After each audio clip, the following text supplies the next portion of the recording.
Yuba-Sutter.live's local government live streams are presented by Plumas Lake Self-Storage in Plumas Lake, where lifelong local residents are helping other residents keep things safe, providing indoor storage units, outdoor RV and vehicle parking, moving supplies, and Penske truck rentals. Details at plumaslakeselfstorage.com.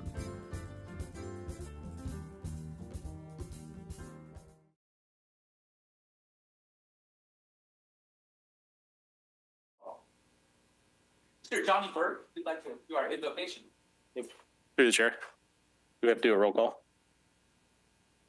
Do it after or before the? It's all right. I'll make sure. Am I invocating or am I holding? Okay, sounds good. All right, sounds good. Let's pray. Lord, thank you for this opportunity to gather today, and we thank you for the community that you've placed us all in, a community that is abundant in resources. We have such natural resources as water and just great forest lands, and the place that you've placed us all in Yuba County is an amazing place, and we thank you for that. Lord, we ask for your blessing and your guidance on all the things that our Board of Supervisors will decide on today, and not only today, but the phone calls they'll receive late at night, the different committee meetings, all the things that they do in our community. Lord, I ask that you would give them guidance and wisdom and all the decisions they make, that you would guide us into just really fulfilling the role that you would have for us in this community. Lord, will you bless this meeting ahead? Will you bless the supervisors? Will you bless all that appear? And we thank you for all of these amazing blessings, Lord. Amen. All right. Supervisor Vasquez? Here. Supervisor House? Here. Supervisor Fuhr? Yes. Supervisor Bradford? Here. Supervisor Messick? Here. Thank you. For the consent agenda, we're going to pull items 7 and 26. I'll entertain a motion. So moved. Second. All those in favor? Public comment on the consent agenda?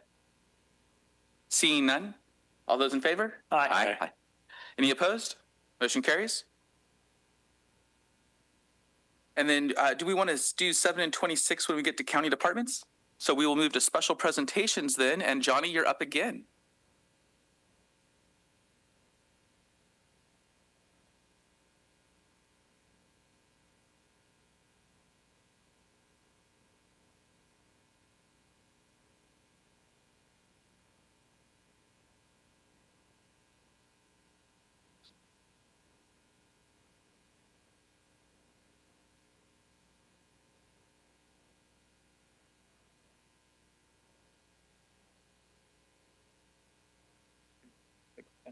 Fantastic. All right. Well, Honorable Chair and Supervisors, thank you for the opportunity to come and share with you all. I haven't been here in a little while, but as a Yuba County resident, I'm sure love being here and touching base with all of you. Sorry I couldn't make it. We couldn't link up in November. November was Homelessness Awareness Month, and I was going around to the various boards and councils and sharing our point in time count. We also had our State of Homelessness Summit, which was also in November, and I know some of you were present and really appreciate your participation in that and being able to hear the presentation. So some of this will be familiar to some of you and some will be brand new, but hopefully for the public, it'll be something good. There is a copy of the point in time count that's been given to you all there for your records there. And then we sent that out via email in November, so you have an electronic copy somewhere in your county supervisor email somewhere for your records there. But wanted to just go over some things and just highlight some really good things. So this point in count is from January of 2025. For those of you that are, hey Everett, I don't think we're clicking here. All right, little technical stuff here. Here we go. So we're back on the. Okay, sounds good. So this point in time count is from January of 2025. Most of you are familiar with housing and urban development. It requires a point in time count at an attempt to assess how many folks are homeless in every single area across the entire United States. And that is required to do every other year. And so we do it in the odd numbered years. So in January of 2025, we had just a huge team of volunteers and folks, including a lot of Yuba County employees. And I think some of you supervisors were out there as well.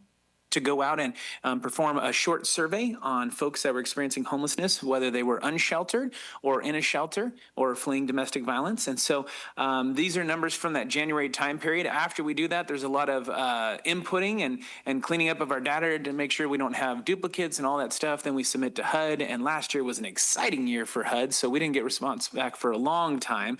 We're finally able to announce the results in November all the way from January. But this is the cover sheet of the point in time count. And the highlight part right here is that the total number of folks in Yuba and Sutter counties combined experiencing homelessness that we were able to count was 830. Although that is a significant number, that is much lower than a previous point in time count in 2023, where the number was 963. It's a 14% decrease. In addition, Yuba County went from 545 individuals that were experiencing homelessness down to 437. So that was a 20% decrease on this side of the river. So those are very good things. The state of California, large in part, and the country cannot claim to have decreases. So there are some very good things happening in our area. We're very excited to partner with Yuba County to be providing resources and options for folks that want to address homelessness and become housed, and that is having an effect. So some great things, some things to note. We did have very cold and windy week when we did the count. That could have affected it slightly. We also had a new law on the books. I believe it was Prop 36 that came in, where there was a little bit more legal things going on, so we had a variety of people in jail. But even with those things, that wouldn't account totally for the 20% decrease on this side of the river. And so what's really making the difference is all the great housing programs, all the great day services, the shelters that are working together to shelter folks and then get them into programs, combined with folks working with the Medi-Cal, Cal-Aim programs and enhanced case management, community supports. All those things that are being offered really came together well and are making a difference. And I believe are going to continue to make a difference. I want to, before I get into more current stuff, I want to show you a couple stats. There's always a question of, for both cities and counties that I hear all the time, of where are people homeless at? And so we started trying to track this a couple years ago on our point in time count, because we started asking a question that HUD frankly didn't care about. HUD really just cares about your overall continuum of care, which our continuum of care is a bi-county one. They're not so concerned with even counties being split up, and they certainly don't care about cities or towns or anything like that. But here we do, because we want to point our resources in the correct areas. And so we started asking a few years ago the question, what city or town did you become homeless in? And then what city or town do you consider home? So on your screen here, and this is a little bit deeper in the packet there, you can find it. This is the chart of where folks became homeless. And so we really kind of bared down a little bit this year, because the first time we asked this question, we only asked it to the head of household. So if we had let's say we had a family of 4, we only asked it to the head of household. This year, we made sure we had that answer for every single individual that was counted, unless we were unless they declined to answer, or maybe it was an observational count where it was somebody in a car who didn't want to talk to us, so we couldn't get that information. But we were able to kind of really bear down. And then we really got specific when we did the trainings with all the folks that went out and did surveys. We made sure to ask, when folks said, I became homeless in Marysville, we made sure that they clarified, okay, was it Marysville, the 3.6 square mile area that is, covered by, or, surrounded by levees? Or are you talking about you're in 95901, maybe you're in Linda or Olivehurst with that same? And if folks said, oh no, I was in, I guess, Linda or Edgewater, whatever the case may be, we made sure we got the name of that city or town, just so we could really kind of get a good grip on where people are becoming homeless and where they consider home. So you can see Yuba County's on the right side of that chart. This is where folks became homeless. By and large, the folks that answered the question said Marysville was their place, and then followed by Linda and followed by Olivehurst. And our Linda number was like 3 times what it was 2 years ago. So we're not sure if that has to do with asking more of the household members, or if maybe people weren't so clear last year where they would say Marysville when they were actually in Linda. Don't necessarily know if that's a surge, but it's something we'll continue to watch when we do our next point in time count unsheltered, which will be next January in 2027. But there's a good grouping of folks in both Olivehurst and Linda, not just Marysville, that became homeless. And then you've got a handful of people that said Loma Rica, Brownsville is on there, Dobbins is on there, Hallwood is on there. Plumas Lake has one, Gary, keep an eye on that. And then Wheatland there is one too. So there's people become homeless in all kinds of different spots in Yuba County. So that's important for us to keep in mind. Then we asked, where do you consider home? What do you consider home? Once again, large part, Marysville was a higher number, and it was higher than the number of people said they became homeless in Marysville. So that likely meant some folks became homeless other places, and now Marysville has become their home. But we still had a large number of folks. 3 dozen people said Linda, a couple dozen people said Olivehurst, and then outside of that, just overall Yuba County, 15 people said. So the reason we like to look at this, even though we have folks coming from other counties that may be here now that consider somewhere else home, or they came from other place, largely in part, the folks that we are serving that are homeless in our area are from our area, and they consider this home, and they will be staying here. So we want to continue to help them to become housed along the way. So it's good statistics. It's always good for folks, especially when it comes to grant writing or letting folks know that the money is being used locally and it's for local residents and all those things. So I want to talk a little bit about funding. As you Board of Supervisors know, the HAP program, or HAP program, depending on how you like your acronyms, but stands for Homeless Housing Assistance and Prevention Program, has been a funding source through the state of California since about 2019 is when it first appeared on the screen. And when we first started dealing with HAP, the numbers changed quite a bit over time. This program is funds that are offered both to continuums of care, so like the Sutter Yuba Homeless Consortium receives money every year, and then the counties receive money directly. So you see that in your budget lines when you're approving your budgets every year, and those money goes through Health and Human Services.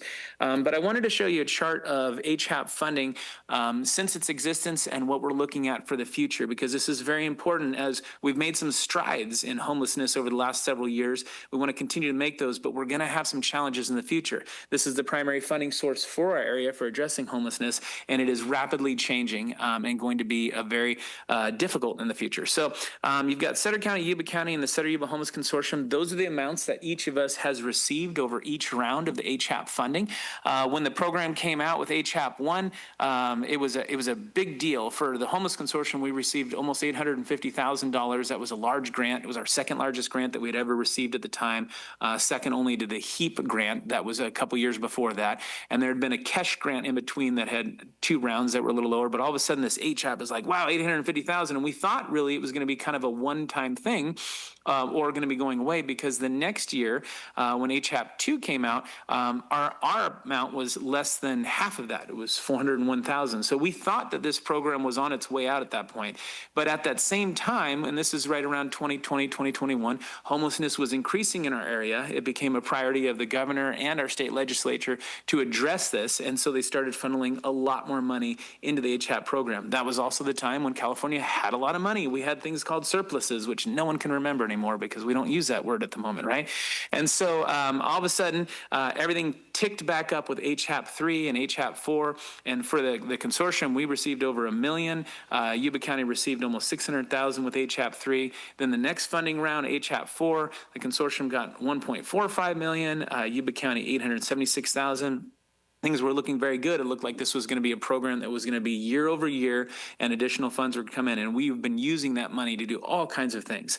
And you know, Yuba County Health and Human Services can tell you about all the funding that they use, but we were able to handle the HAP 3 funding and put funds out to emergency shelters, rapid rehousing programs, prevention programs, which was something new for us at the time, and then just the day services at coordinated entry. And so there's a lot of things being funded through that, but things have started to change over the last couple of years. And HAP 5 went down a little bit, not a significant cut at that point because we went from 1.45 to 1.38. And rather than that, and Yuba County went from 876 to 751, that wasn't in large part a cut by overall the state as much as it was they looked at our numbers different because we had a decrease in our point in time count that had been reported to them. So our 2021 point in time count, when we had COVID going on, we submitted what's called our active client list rather than going out in the field and touching base with people because you couldn't go out in the field at that point. So our number was 1,074 homeless individuals, and then in 2023 was 963. So that change made a difference from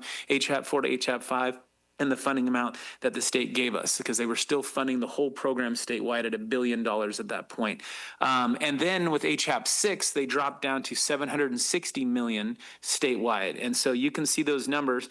Yuba County is going from 751 to 599. The consortium is going from 1.38 to 1.13 million. And so those monies we haven't received yet. As a matter of fact, we're still in the contracting phase with the state of California. We just submitted our third revision of our HAP 6 applications to the state, both from a consortium standpoint and from the Yuba County standpoint. They are having fun nitpicking little things. They want to see that there's going to be accountability and that the funds are going to be used properly, and they want things very outlined. We have great outline. We have a great local homeless action plan in our area that we're using to dictate where these funds go, but they're being very nitpicky with some things right now. And so they keep kicking it back, and we make changes and send it back to them.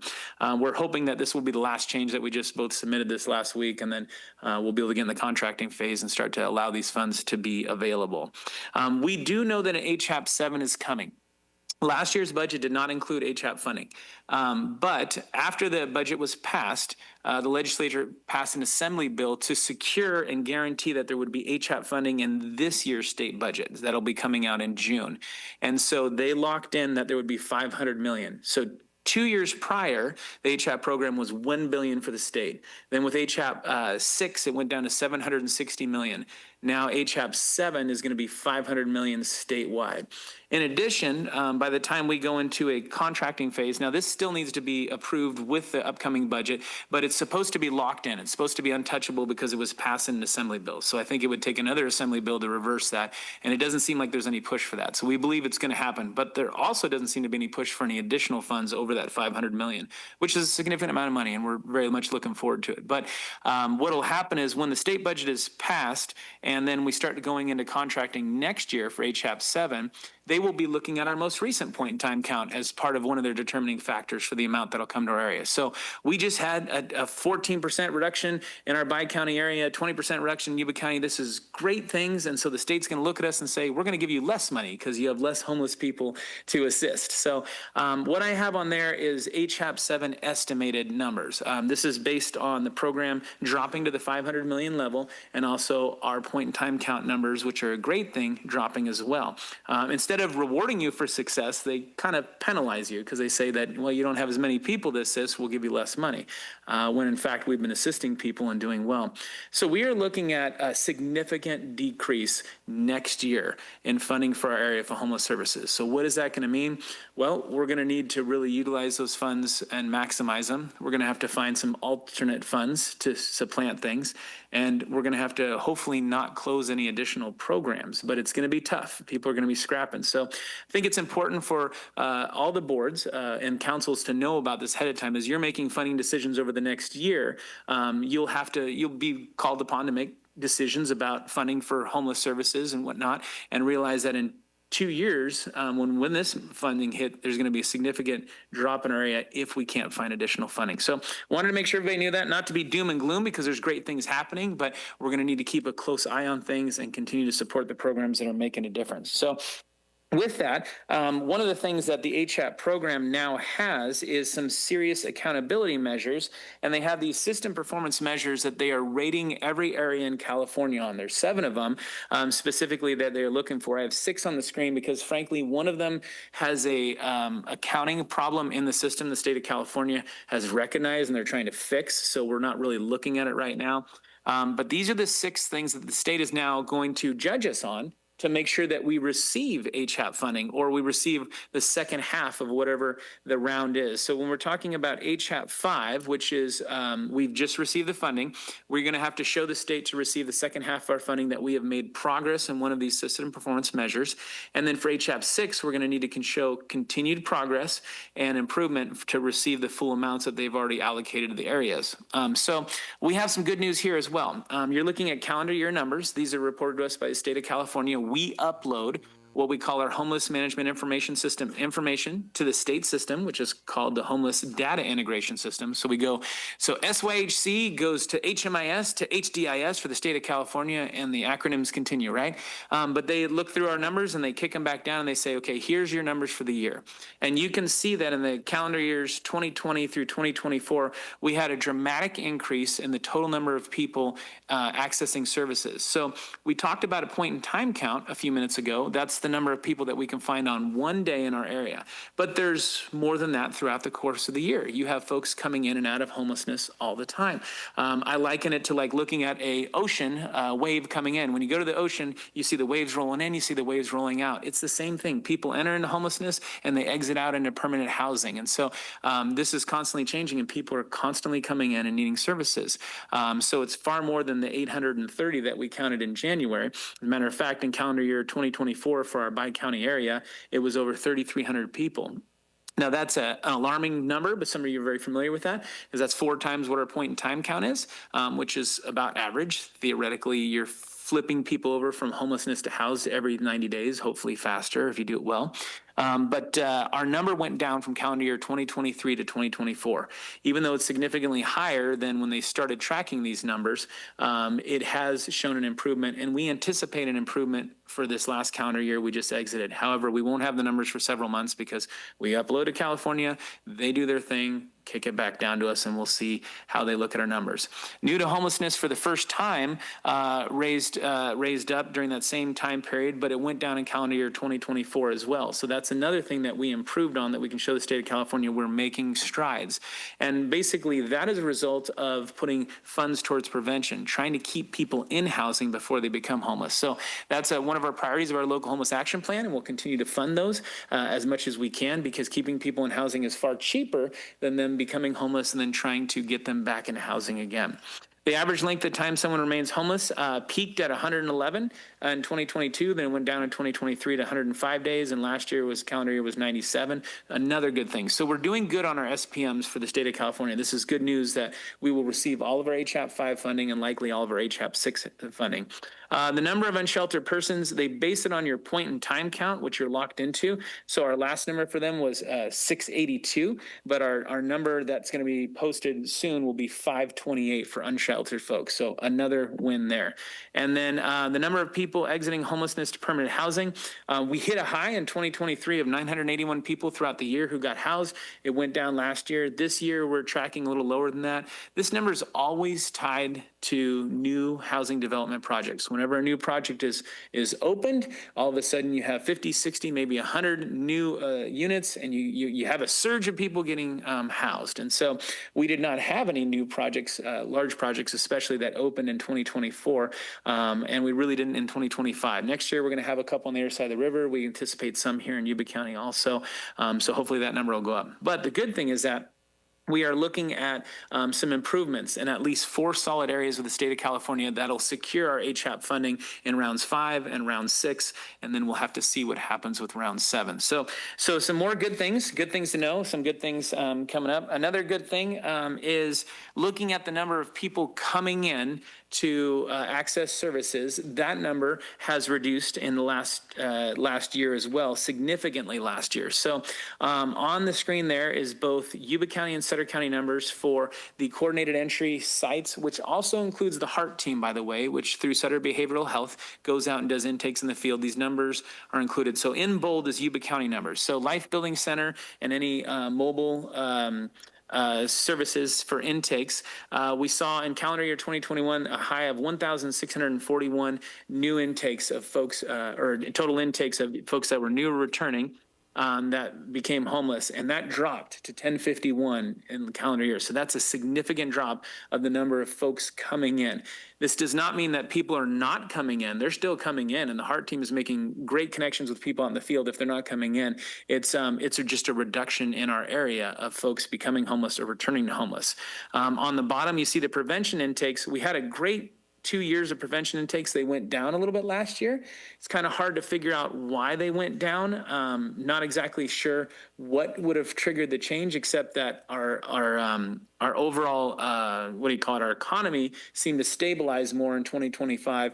And so we didn't see any higher inflation rates, which sometimes leads to folks becoming homeless for the first time. So it's possible that the economy stabilization led to more people being stable in their housing and not being at risk of becoming homeless, which reduced the number of intakes. It's kind of hard to tell because on the other side of the river, the numbers stayed roughly the same. So that's a challenge to figure that out. But we'll keep watching that. But the number of overall new and returning intakes went down considerably. And we just ran our numbers, our what we call our active client list number yesterday. And our active client list number for both counties is the lowest number it's been since January 2021. So lots of good things happening with all the organizations in our area, the community-based organizations, the faith-based organizations, and especially county support to be able to address homelessness. We are seeing some very positive things. But we've got to stay vigilant because we're going to be looking at reduced funding in the next 2 years and how we deal with that. So that's a whole lot of information. And I know I spoke really fast, and I used to sell micro machines a long time ago. If you guys ever saw those commercials back in the day. No, that's not true. That's a lie. But any questions from the supervisors? Anything I can follow up and give you any additional information? I know a lot of times this prompts a lot of different questions and visions and things like that, but I'd be happy to answer those now or in the future. Through the chair. What do you know about mental health funds? What do I know about mental health funds? We're having trouble trying to get totals that separate what's spent in Yuba County and what's spent in Sutter County. Is that going to be next on the list? Well, so a breakdown.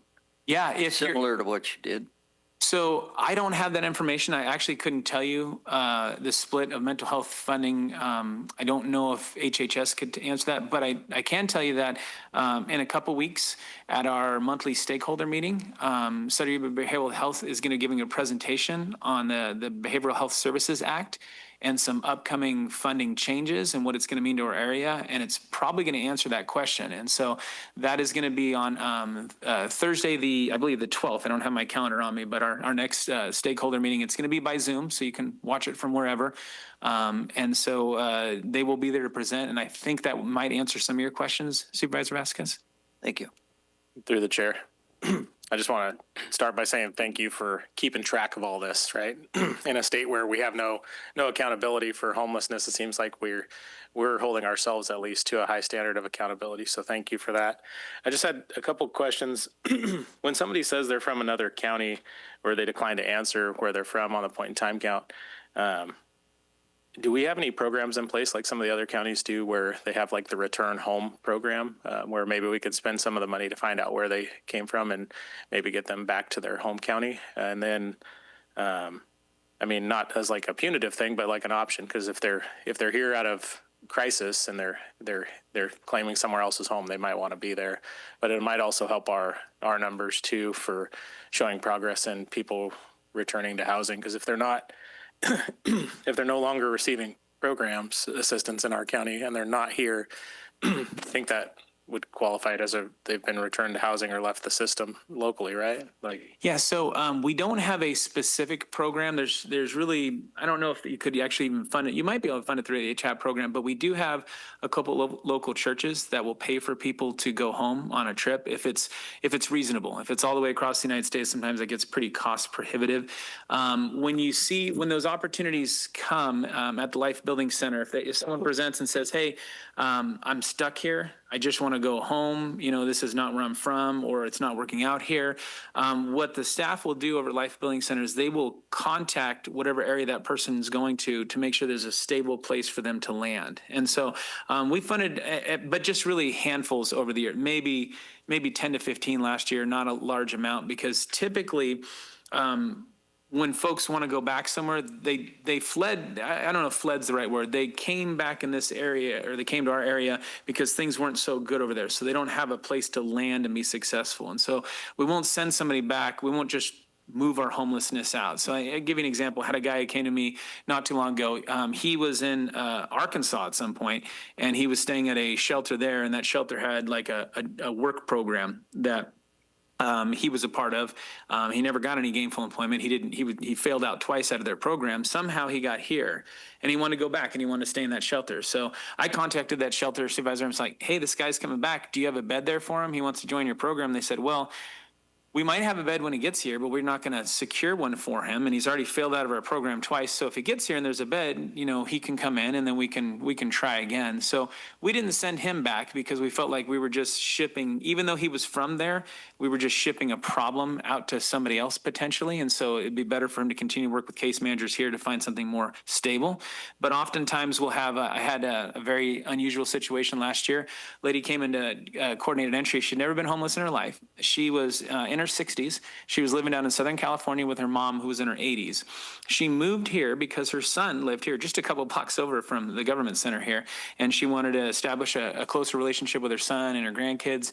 And something happened on week 2 of that experiment to where her son kicked her out and told her if she came back, he was going to shoot her with a BB gun, which is a crazy threat if you think about it. But I guess it's better than shooting somebody with a gun, but I don't know.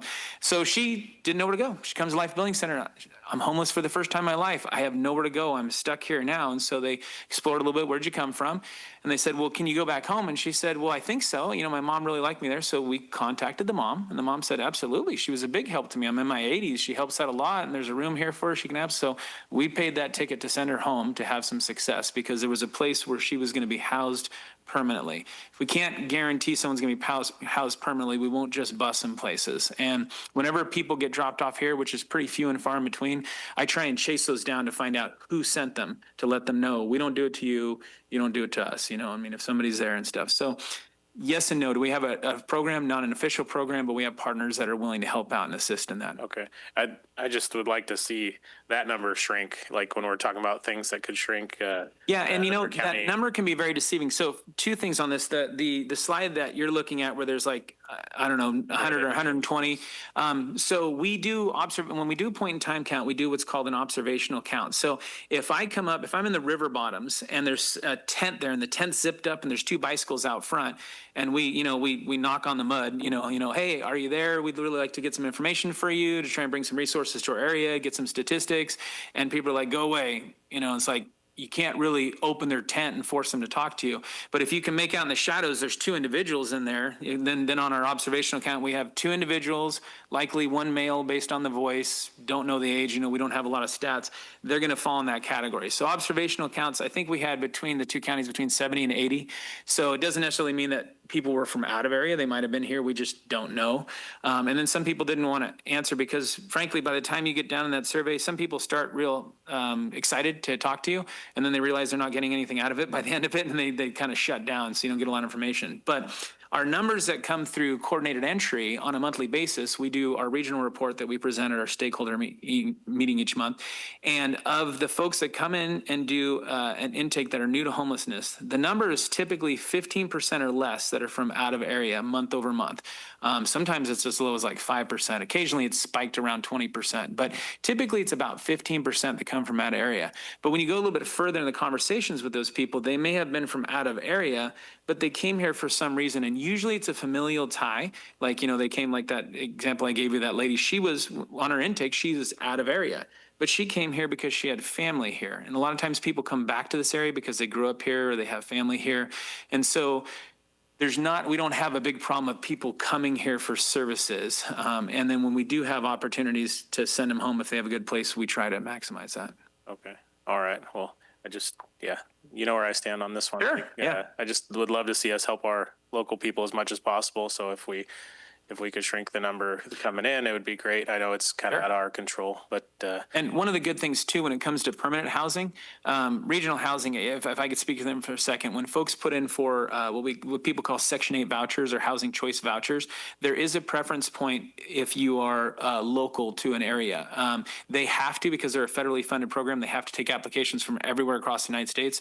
But if you live in Yuba-Sutter County, you get at least one preference point or something like that, which puts you higher up on the list. So they're able to prioritize to a certain degree people locally for permanent housing. and then just one more question on your data that we have to improve on to the state to be measured, right? Is the depot closing, if we were to lose those beds, that would affect your numbers there, correct? Like the number of people we can serve if it's 60 people at a time or... Yep, it is going to be. So we are in the process of doing our point in time count for this year for just shelters, because in the even number year, we only do sheltered. And so our shelter number will be lower. We had 14 Ford, that site's not being utilized at the moment. It will be in the next year or so, and then we'll have beds again available there. So we're going to have a lower shelter number. So the state's going to look at us a little bit differently on that. HUD will evaluate that next year on what we call our continuum of care competition. I'm hoping we can explain that. We also have a new shelter that's going to be opening in the next couple months over in Sutter County, and that 14 Ford site eventually will house more than it originally did. So I'm hoping we can pitch that to where there's things in progress and it's not like a detrimental factor. But those are just available beds, and that may make a difference in the number of sheltered when we go to do our point in time count. We'll have to see. Yeah. Okay. And if just my continued guidance to our staff would be, this is just another point of why we don't want to see that us lose those beds up there on top of the hill, up on the levee. So You talking about the depot? yeah. Yeah. You know they're closing this weekend, right? Yep. And we've been trying to push forward with solutions, and it's just paramount decision now to figure out how we're gonna keep those beds. I mean, it might not be the existing program, or it won't be the existing program, but it's just it's a hard thing to have to absorb and then report to the state that, you know, we have more homeless people and have to explain why, and make it look like you're not doing your job when in fact the conditions are just kind of stacking up against us. So I think it's all within our control as a county. So yeah, but thank you again for presenting. You got it. Just one clarification question real quick, and then I'll go to you, Gary. The out of county, are we saying that's out of Yuba-Sutter area, or if it's in Yuba, is Sutter out of county? If they're in Sutter, is Yuba out of county? If they're out of our bi-county area. So Bi-county area. Thank you. Well, that was, thank you. That was actually part of my question. It would be great to see how many of those actually, you know, if it was out of county.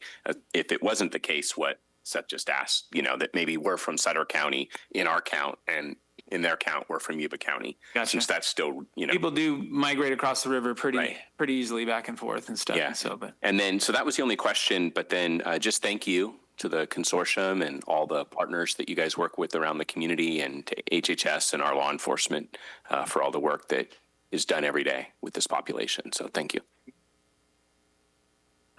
Through the chair, I just had one question, Johnny. What do you consider sheltered and unsheltered? Because I noticed in Hallwood you had one sheltered. so that means it actually wasn't one person sheltered in Hallwood. It was one person who is sheltered right now who said they became homeless in Hallwood. Okay. So they're not sheltered in Hallwood. So shelter would have to be at a recognized emergency shelter. So at the point in time that we did this point in time count, for Yuba County side, they would have had to been in the depot, 14 Ford, or the Life Building Center, or the Twin Cities Rescue Mission to qualify in that number. But the question was, where did you become homeless? So they said they became homeless in Hallwood, and then they probably made their way to Marysville, the Life Building Center, and started getting assisted from there. All right, thank you. But if we can put anybody in your shed on your property, just let me know. I already have 4 homeless teenagers at my. On the funding cut, it's going to be pretty extensive. We're going to go down to 30% or whatever of what we were at peak. What programs is that going to impact the most directly? What things do you see changing because of that particular funding cut? That's a great question. So right now, the way we split up our funding, we do about half of it to different type of sheltering programs, whether it be emergency shelter, rapid rehousing, or permanent housing programs. So that's the one that's going to take the biggest hit. This last round where we had a little reduced funding, we weren't able to put any money towards any new housing projects. So for example, several years ago, through HHAP, One, we were able to put a couple $100,000 towards Regional Housing's Cedar Lane project that's over in Linda. And so in this last round, Regional Housing had asked for some funding to close out the financing for the Richland Village, and we weren't able to put money to them in this last round. So my guess is that in future rounds, if anyone comes with a permanent supportive housing project and they're asking for anywhere between $100,000 and $500,000 to close out financing, we won't even really be able to look at that because we'll have to support our shelters, and that the shelters are going to be getting reduced funding from us. So in this last funding round for HHAP 5, we funded Life Building Center, a little bit toward the new Life Advancement Center that's opening, Casa de Esperanza, and also Salvation Army's Depot. And so those, we wanted to cover all the shelters because the state actually requires us to show that your shelters are sustainable before you can put money toward any other housing projects. So what will likely happen in the future is we won't be able to put money towards new housing projects, and then the shelters will take a hit on the amount that we can give them, and then prevention will likely have to take a hit as well. We don't want that to go away because if we can keep people in housing, it's much more cost effective, but at the same time, there's going to be some cuts. And then you may not know the answer to this because you're not in the weeds on their particular budgets, but just as the Salvation Army decided to close their shelter because of financial non-viability, with those other shelters you are providing, CASA, for instance, if you don't provide them with that chunk of change, what's the likelihood that they'll be able to maintain services? Do you see any of the other shelters folding in the near future because of these cuts? I haven't heard from any shelters that that's the indication. Salvation Army had given us a little bit of a heads up that they were facing some financial difficulties. I don't think we grasped the total nature of it, but I'm not sure that we could have, the amount they needed, that we could have made a difference there. None of the shelters have given us that indication at this point that they are in financial trouble, but everybody's saying, what are we going to do? And so I think what they'll probably have to do is when they're making cuts is it'll probably cut some of the case management on the site, and they'll probably look for some volunteer opportunities if that's available, because they'll still need overnight staff and things. There's some things you just can't cut. But I haven't heard anybody say, hey, no one's waving a flag right now going, if we don't get this, we're done. We haven't heard that, and I hope that's not the case. And so your projection with the budget dropping by 2/3, do you see another 100 people are going to be on the streets, do you think? Or what do you, if you had to guess, would that be a number? I really don't want to guess because I don't know. My goal right now, my focus is to find new funding sources to replace that. And so I'd rather not go down that road. If there's no other questions, thank you so much for your presentation. All right. Thank you for the time. Really appreciate you. Really appreciate the collaboration. Yuba County's Health and Human Service Department is second to none.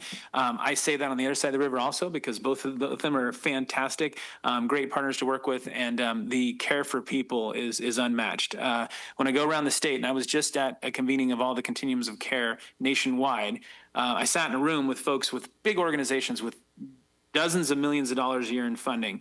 And I told them confidently, I'll put our coordinated entry system up against any of yours. We have a great collaboration in our area and a great heart for people. Are we underfunded and under-resourced? Absolutely. But we've got the great bones and we've got the great people to make it happen. So I appreciate it very much. Thank you. Thank you. Miss Maria, if you would like to speak on the food bank for us.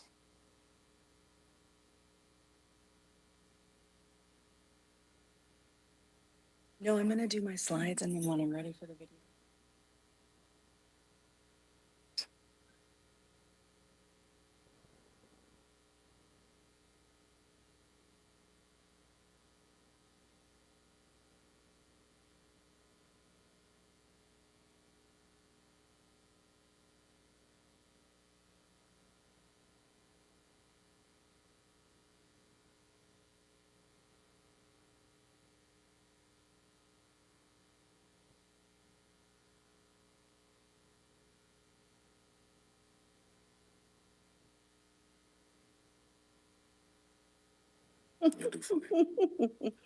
Okay. Awesome. Okay. Good morning. Thank you very much for having me here today. I appreciate it. The food bank had a very eventful fourth quarter, and I just wanted to share some of the exciting things that we were able to accomplish, along with the numbers of the individuals that we are feeding, just so that you can see the impact that we have and your support in that. So thank you for letting me come and share. So the need is great. We have a lot of individuals in our communities who are experiencing food insecurity, and I wanted to show you the year-over-year numbers. These are individuals served. These are not unduplicated numbers. Unlike the Homeless Consortium, we do not have a point of entry system where we're all entering our data together.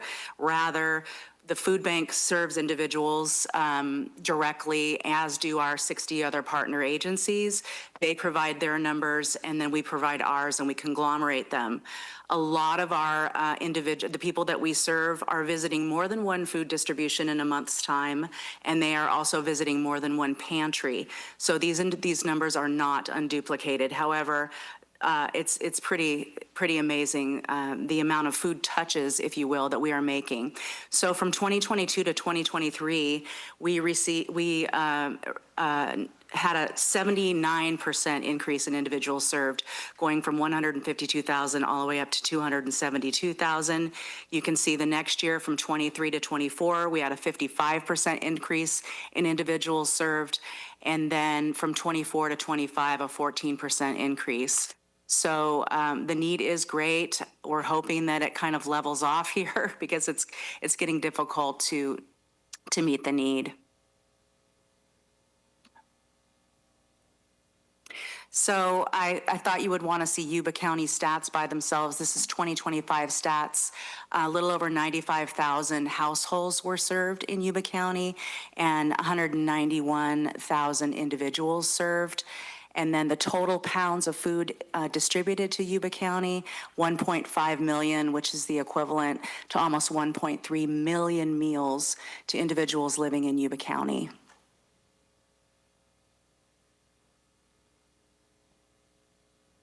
I wanted to share with you an emergency food distribution that we did in partnership with Yuba County Health and Human Services, Sutter County Health and Human Services. This was in the November timeframe when we were experiencing the government shutdown. There was delays in SNAP benefits, and also individuals that were unemployed or not receiving their paychecks at that time.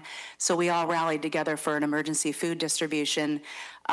We started, it's been a while now, but I believe we started at 9 a.m. and we had individuals lining up at 4 a.m. in the morning at the Kmart Center waiting for food. It was very impactful.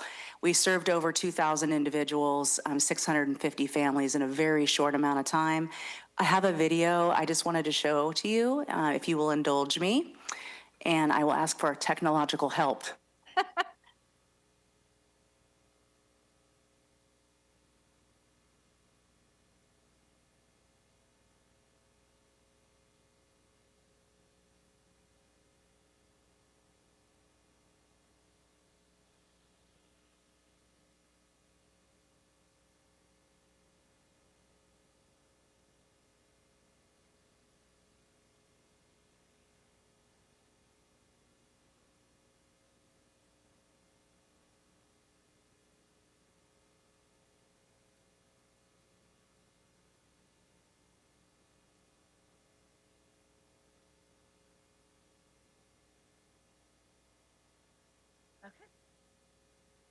You may have been able to see this on social media, but it's super cool.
Okay.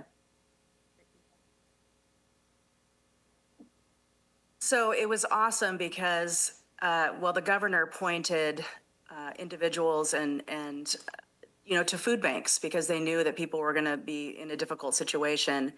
And so we knew that we had to rally because we were going to have to meet the need. And immediately I'm getting calls from Health and Human Services, hey, what are we going to do? How are we going to do this? We had over 65 volunteers that day. In fact, Yuba County Health and Human Services provided snacks and refreshment for our volunteers. There were some individuals who were also going to contribute to helping feed the volunteers that were there working. And they happened to notice that they drove by the site and it was like 5 o'clock in the morning and these people are out there waiting. And so they decided, they went and got their Blackstone. This is Tracy and her daughter Alex from Valco. They went and got their Blackstone and bought a bunch of food and made breakfast for the people while they were waiting for the food. So I just think it's, we don't want people experiencing food insecurity, and that is not a good thing. But what is good is that we can rally together as a community and we can meet that need. And it's great. So I just wanted to share that with you. It was very impactful. The food bank is here and we will be called upon in times of emergency. And so we need support. So I just wanted to share that with you. Another cool and exciting thing that we are taking a part of is the Airmen's Market out on Beale Air Force Base. So there is it's called the Airmen's Market. It is more than a food pantry. It is a market where airmen and women can go. Maybe they're having difficulties with budget. They're calling it a budget offset. Because our airmen and women don't make a lot of money and a lot of times they have trouble making ends meet. There are some needs there. Or it could be simply you're arriving on our Air Force Base and you have nothing. And so we are starting, they have started an Airmen's Market and the food bank. We are part of the Community and Military Appreciation Committee and we've rallied to support this. And I just wanted to share it with you if you haven't heard about it already.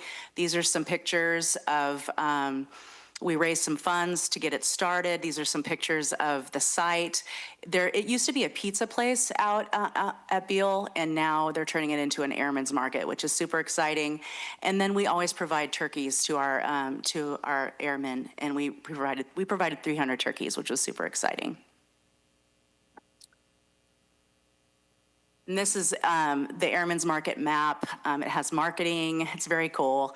Shelving, refrigeration. It's got everything so that airmen and women that are experiencing a need can come. They can talk to their first sergeants, the first shirts, and they can talk about their need, what's happening, and then they can visit the Airmen's Market. It can include food, of course, or other household items, diapers. They'll have like rental pots and pans and things that you can check out.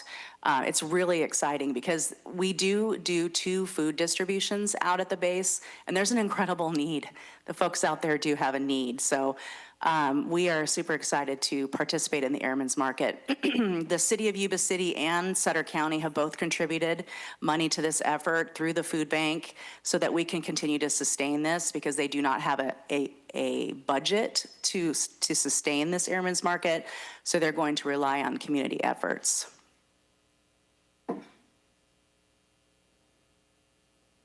So food recovery stats, as the board I'm sure is aware, we are the food recovery organization, the Yuba-Sutter Food Bank. We recover food from our local retailers to support the SB 1383 effort. So I wanted to show you our food recovery stats. In 2023, we had 1.2 million pounds of food rescued and prevented from going into the landfill and distributed out to folks. 2024, we rescued 1.7, 2025, 1.8 million pounds of food. Super exciting.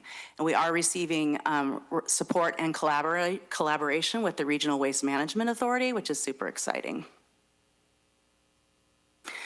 So with that, I would say thank you for allowing me to present, and if I can answer any questions.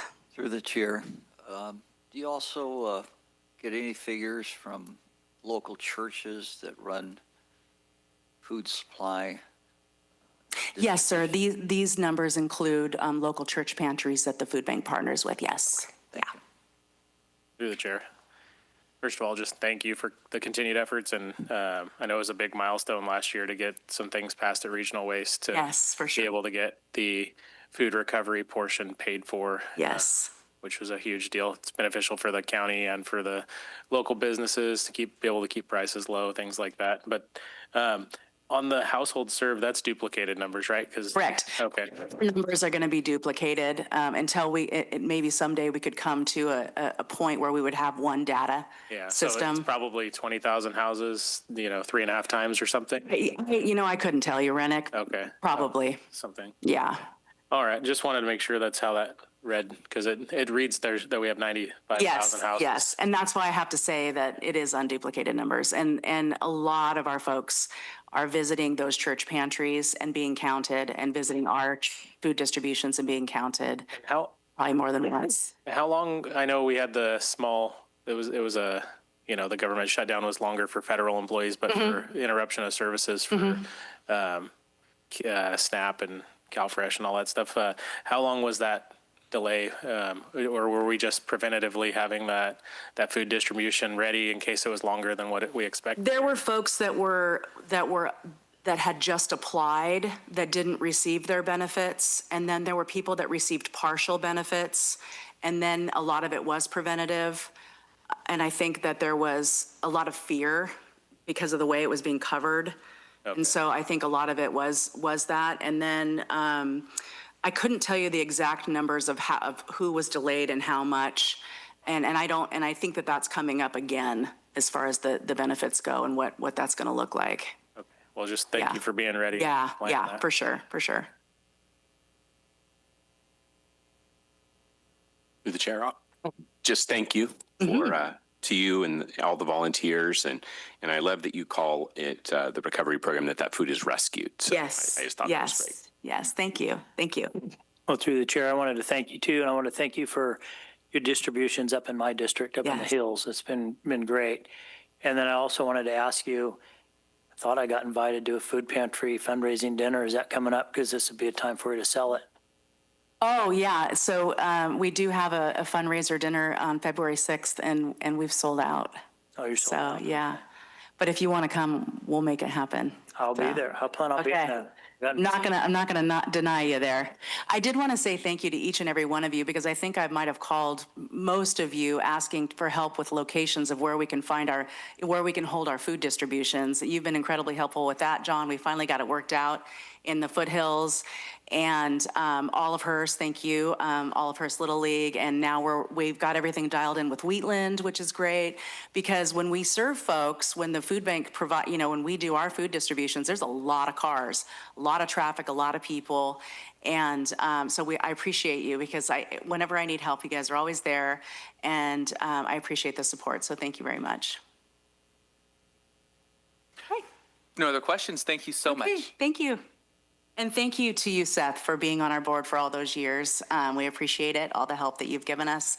And we're looking forward to having you on our board too, Gary. Thank you. Thank you.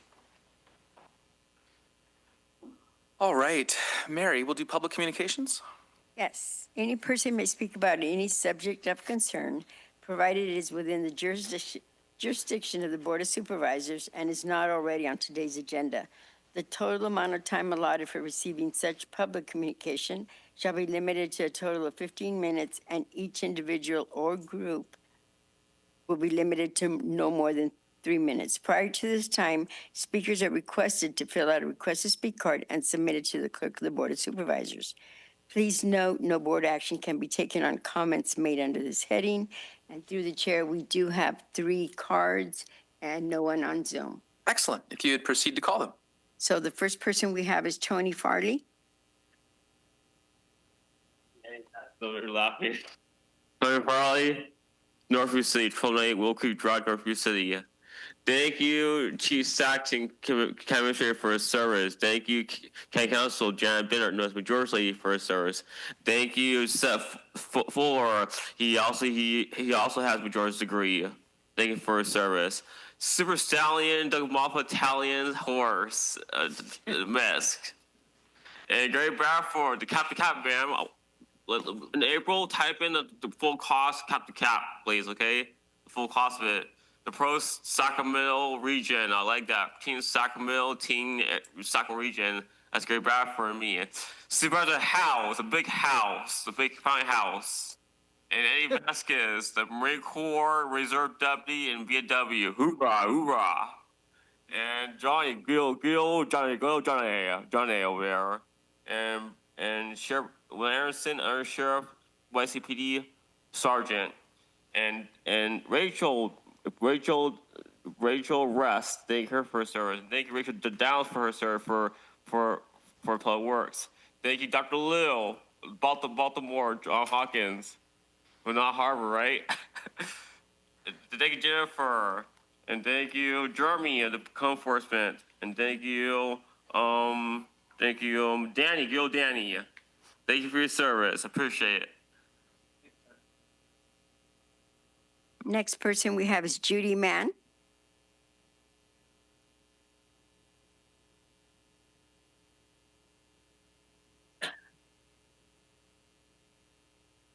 I've got to put my specs on. Morning, supervisors and chair. Thank you for this opportunity for this time. My name is Judy Mann. I reside in Marysville, where Ellis Lake is my backyard. I believe most of you know how I have a deep passion for our local history. I currently serve as board member of the Mary Area Museum, and I'm actually serving as members on several other history groups in the Yuba County. I do currently have a business license here in Marysville, where I promote the Hidden Treasures of Marysville, a 90-minute walking tour. Today, I'm here with a few of the officers and directors of the Yuba County Museum of History. We are here to officially invite each and one of you for our first annual History Expo. We are moving forward in actively making a museum a reality, one day at a time. The museum has been long needed here in our county and city. It will be a place where individuals can attend and educate themselves about our local history. Let me share a brief update of where we are today. The 501c is active. The business plan is in the works. We have established our bylaws. We have formed a board and with committees. A Facebook page is now active, and currently we are having monthly meetings that are open to the public. Yes, we are still seeking funding and a grant writer and a location. We have now established a membership base and continue to gain the public interest. Since the last time each of us have spoken with you, we have increased our membership. So we are proud and excited that this is ongoing. We, the board, at this time feel it's no better time to showcase our history than during the 175th anniversary of Marysville and the 250th birthday of our country. We are excited about moving forward in educating the public and visitors to this area with our first annual History Expo, where many will gather in this area. As of today, we have 20 individual history groups that will present and showcase their history through exhibits, art, presentations, and displays, and also storytelling. We invite you, the board, and the public on Saturday, February 7th, to join us at the new Marysville Banquet Hall, formerly known as the St. John's Episcopal Church. I have left the invitations with a copy of the flyer with the clerk. We are hoping that maybe you can walk away feeling as we do, the importance of a needed museum in our county. Thank you again for your time and the opportunity to express. Thank you. Through the chair, could I ask Judy a question? It says 10 to 4 on here. Is this a come and go as you please type thing? It is. There will be an outline of 2 different presentations in the morning and the afternoon. And that will be, I will have that ready and available for anybody to look at during the Marysville celebration on the 5th of February. All right. Thank you, Judy. Mm-hmm.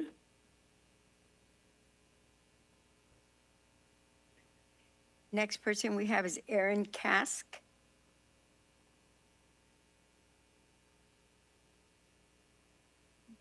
Morning, everyone. My name is Aaron Kask, and I serve on the Plumas Lake Elementary School Board. I'm a little nervous, guys. This attendance is more than what I'm used to at our board meetings. So I come to you first to thank you for your commitment and efforts to making sure that developers in Plumas Lake have always come to the table and negotiated mitigation agreements with us. Because of those mitigation agreements, we are able to build phase 1 of a junior high middle school with no bonds. I know, isn't that wild? And we are working on phase 2 of that school, which will either have minimal bonds or no bonds. All of that is because we have mitigation agreements, because those developers pay their fair share into the schools. We have a development called Sawyer's Landing, which the developer is, I think, Walton Global. They have refused to sit down with us and negotiate those mitigation agreements. So that is unfair. That is unfair to the builders who put money into our schools in those mitigation agreements. It's unfair to the residents who are going to be asked to foot the bill on that school infrastructure, who are not profiting. The residents aren't profiting. That developer is profiting. So we need your commitment and further commitment and efforts to help us get them to the table. We are terrified of a precedent being set if they are able to develop without mitigation agreements, what that means going forward. Thank you so much for your time. Thank you.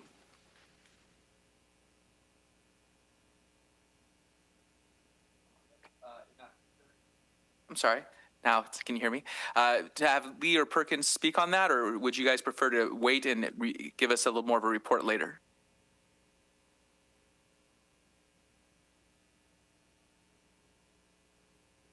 Thank you. Yeah, good morning. Mike Lee with Community Development. So I am aware of the Sawyer's Landing project and the current status of not having a mitigation agreement.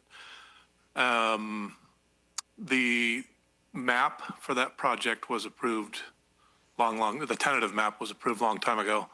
And at that time, I guess, I don't recall, or I don't even know if I was here at that time, but that's usually when a mitigation agreement is negotiated during the tentative map process.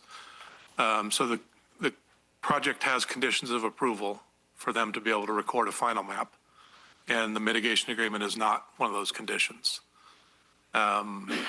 So they can proceed to file their final map, but the expiration for that map is, I think it's in 26 this year.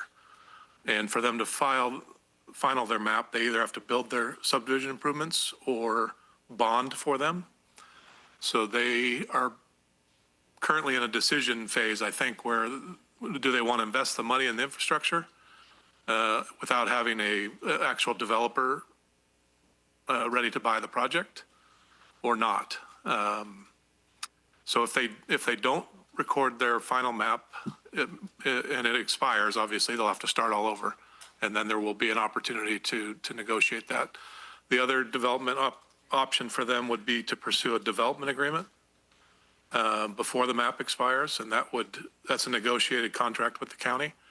That would afford them 10, 15, 20 years, depending on what's negotiated for the life of their, to extend the life of their project. That is a public hearing and a negotiated contract. So that would afford an opportunity for that school mitigation agreement. So they're kind of in a decision phase right now. I've spoke with their project engineer, and they haven't made a decision. So I'm not sure which way they're going, but we'll certainly keep your board apprised of that. Excellent. Thank you. And the original map, was it like 20 years ago then? Yeah, I believe so. Okay. Fantastic. Thank you so much. Yep.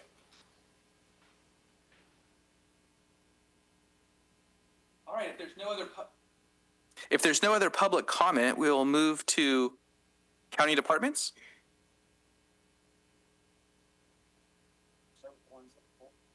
I was going to do them at the end, but we can do them at the beginning if you'd prefer. Okay. So then we're going to do number 7, I believe, first. So Health and Human Services. Through the chair, would you like for me to read it? Please. Okay, so it's agenda item 7-2026, Health and Human Services. Approve agreement with Yuba County Office of Education, Marysville Joint Unified School District, and Peachtree Health for the provision of school-based wellness centers for a term of July 1st, 2025 through June 30, 2028, and authorize chair to execute. Good morning, Chair and members of the board. I'm Melissa Shaw, Health and Human Services Deputy Director of Public Health. And today I bring forward for your consideration and approval a professional services agreement for continued collaboration to operate 2 additional wellness centers in local schools. The organizations that Mary read first partnered to open a wellness center at Olivehurst High School called the Blazer Support Center. At that time, parents and caregivers were surveyed to assess their willingness to utilize a wellness center, and we asked which types of services they believed were needed. The responses were enlightening. Parents and caregivers had the same top 2 areas of concern, which were anxiety and self-esteem. Additionally, 68% of parents also responded that they would like their students to have access to mental health counseling at schools. One of the outcomes identified prior to opening the wellness center was the theory that meeting student and family needs through a wellness center would improve school attendance. And I'm excited to share that Lyndhurst High School's attendance improved by 15% in that 2022-2023 school year compared to the prior school year. To compare, district-wide attendance improved by 8%. I would also like to highlight that of the 219 individuals that visited the Wellness Center, 50% visited during their break, lunch, or after school. From September 1st of last year through December 31st, the Blazer Support Center had 1,094 visits from students. As a result of the utilization rate and linkages to services, Health and Human Services, Yuba County Office of Education, Marysville Joint Unified School District, and Peachtree Health would like to continue collaborating to open 2 additional wellness centers currently planned for Yuba Gardens Intermediate and Cedar Lane Elementary School. While there is no funding associated with this agreement, the professional services agreement outlines each party's roles, responsibilities, and activities. In conclusion, we ask that the board approve the professional services agreement to implement 2 additional school-based wellness centers, and I'm happy to answer any questions the board might have. Through the chair. I'm actually the one who asked to pull this, of course, but thank you for speaking to it. But I just have a couple of questions, a couple of concerns. So is this program, is it coordinated with the community schools program? So what I can share is that Health and Human Services participates on the community schools planning work groups, and there are liaisons who make referrals to which we can provide linkages to services such as substance use treatment, housing programs, and public assistance programs. Okay. And then I know on the community schools side, they don't do a very great job of the family development portion that is what is outlined. Like they say they have internal partnerships with community programs to promote pupil learning and holistic child and family development. And they do that whole child care. They look at the whole child development, not just whether they show up for school, whether they get good grades, and they take care of the kid mentally, physically, all that. I'm just worried that while we're building these building blocks of these programs, there's no mention of parent involvement. So there's lots of contract words in here and provisions, but state law doesn't allow kids that are 12 years old and up to have their parents notified of anything outside of abuse and neglect for medical care. And I'm just concerned that we're not putting the proper building blocks in place to protect the families and the parental rights. So I would just urge that we make sure that there's sections that refer to anything we're going to participate in to consider how we're going to have family support or require it from the partners. I don't want to turn into an urban area where they're doing things, seeing kids for major medical services, or their child's having a behavioral health issue where they think they're a different gender and the parents have no idea because the kid's at school getting full treatment at school. I know there's been recent laws changed to allow Medi-Cal services and private insurance to be billed for services received at school. I don't agree with those, right? But it's the state law. But the fact of the matter is this is the one little piece of control that we have, is if we're going to partner with somebody and give them our resources. So I would love to see parental rights in these type of considerations as a provision, at least from the county's perspective. I know we don't have control over the education board or over the partners, but and then we're limited by law of what we can report, but there's got to be something that we could do to make sure the parents are at the table. One of the programs that I can share that we accept referrals for is a home visiting program where our partner Youth for Change has to utilize the parents as teacher model, and that would encompass the entire family, including the parents. I can also get data on the number of parents that access the Blazer Support Center, because it's not just for students. Parents can utilize services too, or use the Blazer Support Center to be linked to services at Health and Human Services, including a social worker. So if my daughter, who's 14, goes to Olivehurst High School and goes in and sees a therapist about underlying issues she has that aren't abuse or neglect, I'll never know. And I'm worried. Just putting that out there. Thank you. To build on that, just like with Yes to Yuba, we love that program, and so we had every aspect of our county government weave that same vision into it. I think what we're saying is we would like to see the idea of the family and parents be part of our vision and part of our scope, and in every aspect of it, have it woven into all of our policies and programs, bringing parents control, authority, and using that as part of it, just like we do with Yes to Yuba for the other aspects.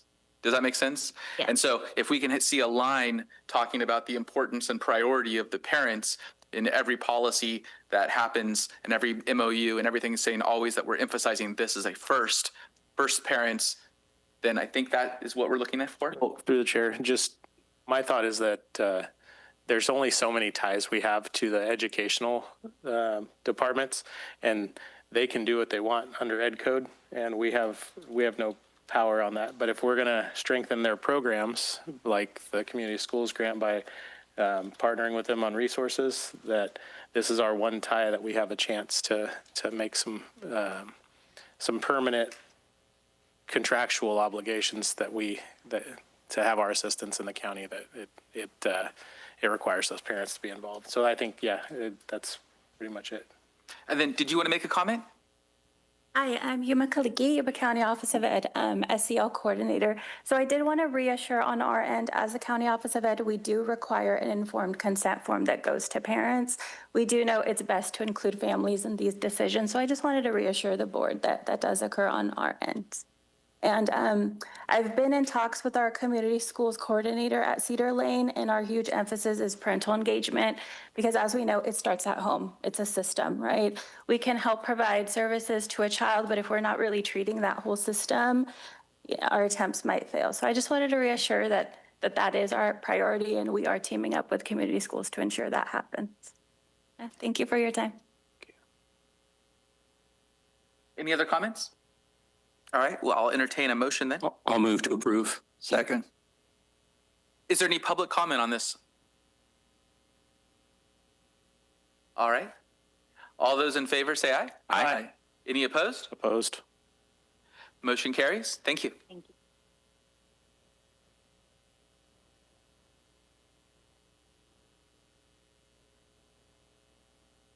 We will move to 26. You'd like to read that? Yes. 26, 2026, Board of Supervisors, review and update ad hoc committees listing of 2025 and list on ad hoc committees of 2026. So I think one of the changes was we have a board business continuance committee, and I think that we had it that was Messick that was supposed to be on it, and instead it should be Rennick and myself that are on it. And so we were replacing Messick with Rennick on that particular committee. We also have some other committees that may not be needed to go forward. I'm not sure that we need the Health and Human Services Committee because the report hasn't been issued to move forward on that, or do we still need a Health and Human Services Committee? Are you referring to the Bi-County Sutter Yuba Behavioral Health? Yes, that I need to proceed? Yes. Okay. We're ready. We're going to be ready in the near term here to report out on progress on that. Okay, so then I'll make we'll change that one as well then to be Fuhrer and Rennick. for that committee. And then there was another committee I think Rennick wanted to speak to. Yeah, through the chair. So there's a couple, there's a committee that isn't listed on the 2025 or 2026 that's about the off-road recreational use in Yuba County. Okay. John's on that. I don't know who he's on that one with. Gary. So I think it should be added to the 2025 list that's outgoing and continue to the 2026 because I think there's still work ahead on that. Okay. Did both of you guys want to be on that committee? Yes. All right, so then we'll create that committee with those two members. And then there's also, let's see here, the concerns regarding U.S. Department of Justice jurisdictions. We haven't finished our business there either, so I'd like to have that continue with Vasquez and myself. Okay, so Mr. Vasquez and Mr. House will continue on that committee and we will reinstate it as well. And so long as we approve the sponsorship policy, that one we don't need to continue. It's not listed to continue, but it would probably be dependent. We might need to start it again if it doesn't pass today. Okay, I'm going to assume that it's going to pass and then we will create an ad hoc committee at the end of the meeting if it does not. Okay. Yeah, I've heard a lot of times that things go to ad hoc committees to die. And I want to assure the public and staff that they don't go to ad hoc committees to die. They go to ad hoc committees to find resolutions and fix the policy. So, yeah, thank you. Very good. Through the chair, one additional change is really just a title. The one that's labeled postal zip codes in the Foothills Committee, it really is countywide and really is more than just zip codes. It's really I don't know the right descriptive word, but if we can change that ad hoc committee's name to probably like a U.S. potential USPS requested changes in Yuba County or something like that. Anyone else? Any other ad hoc committees that are needed? No? Any public comment? You guys would like us to form a committee on something important? No? All right. Then we will take a motion. Move to approve. Second. All those in favor say aye. Aye. Any opposed? Motion carries. And we will move to county departments and 566. County Administrator, adopt resolution adopting an event sponsorship policy. Good morning, board members. Sean Powers, Assistant County Administrator.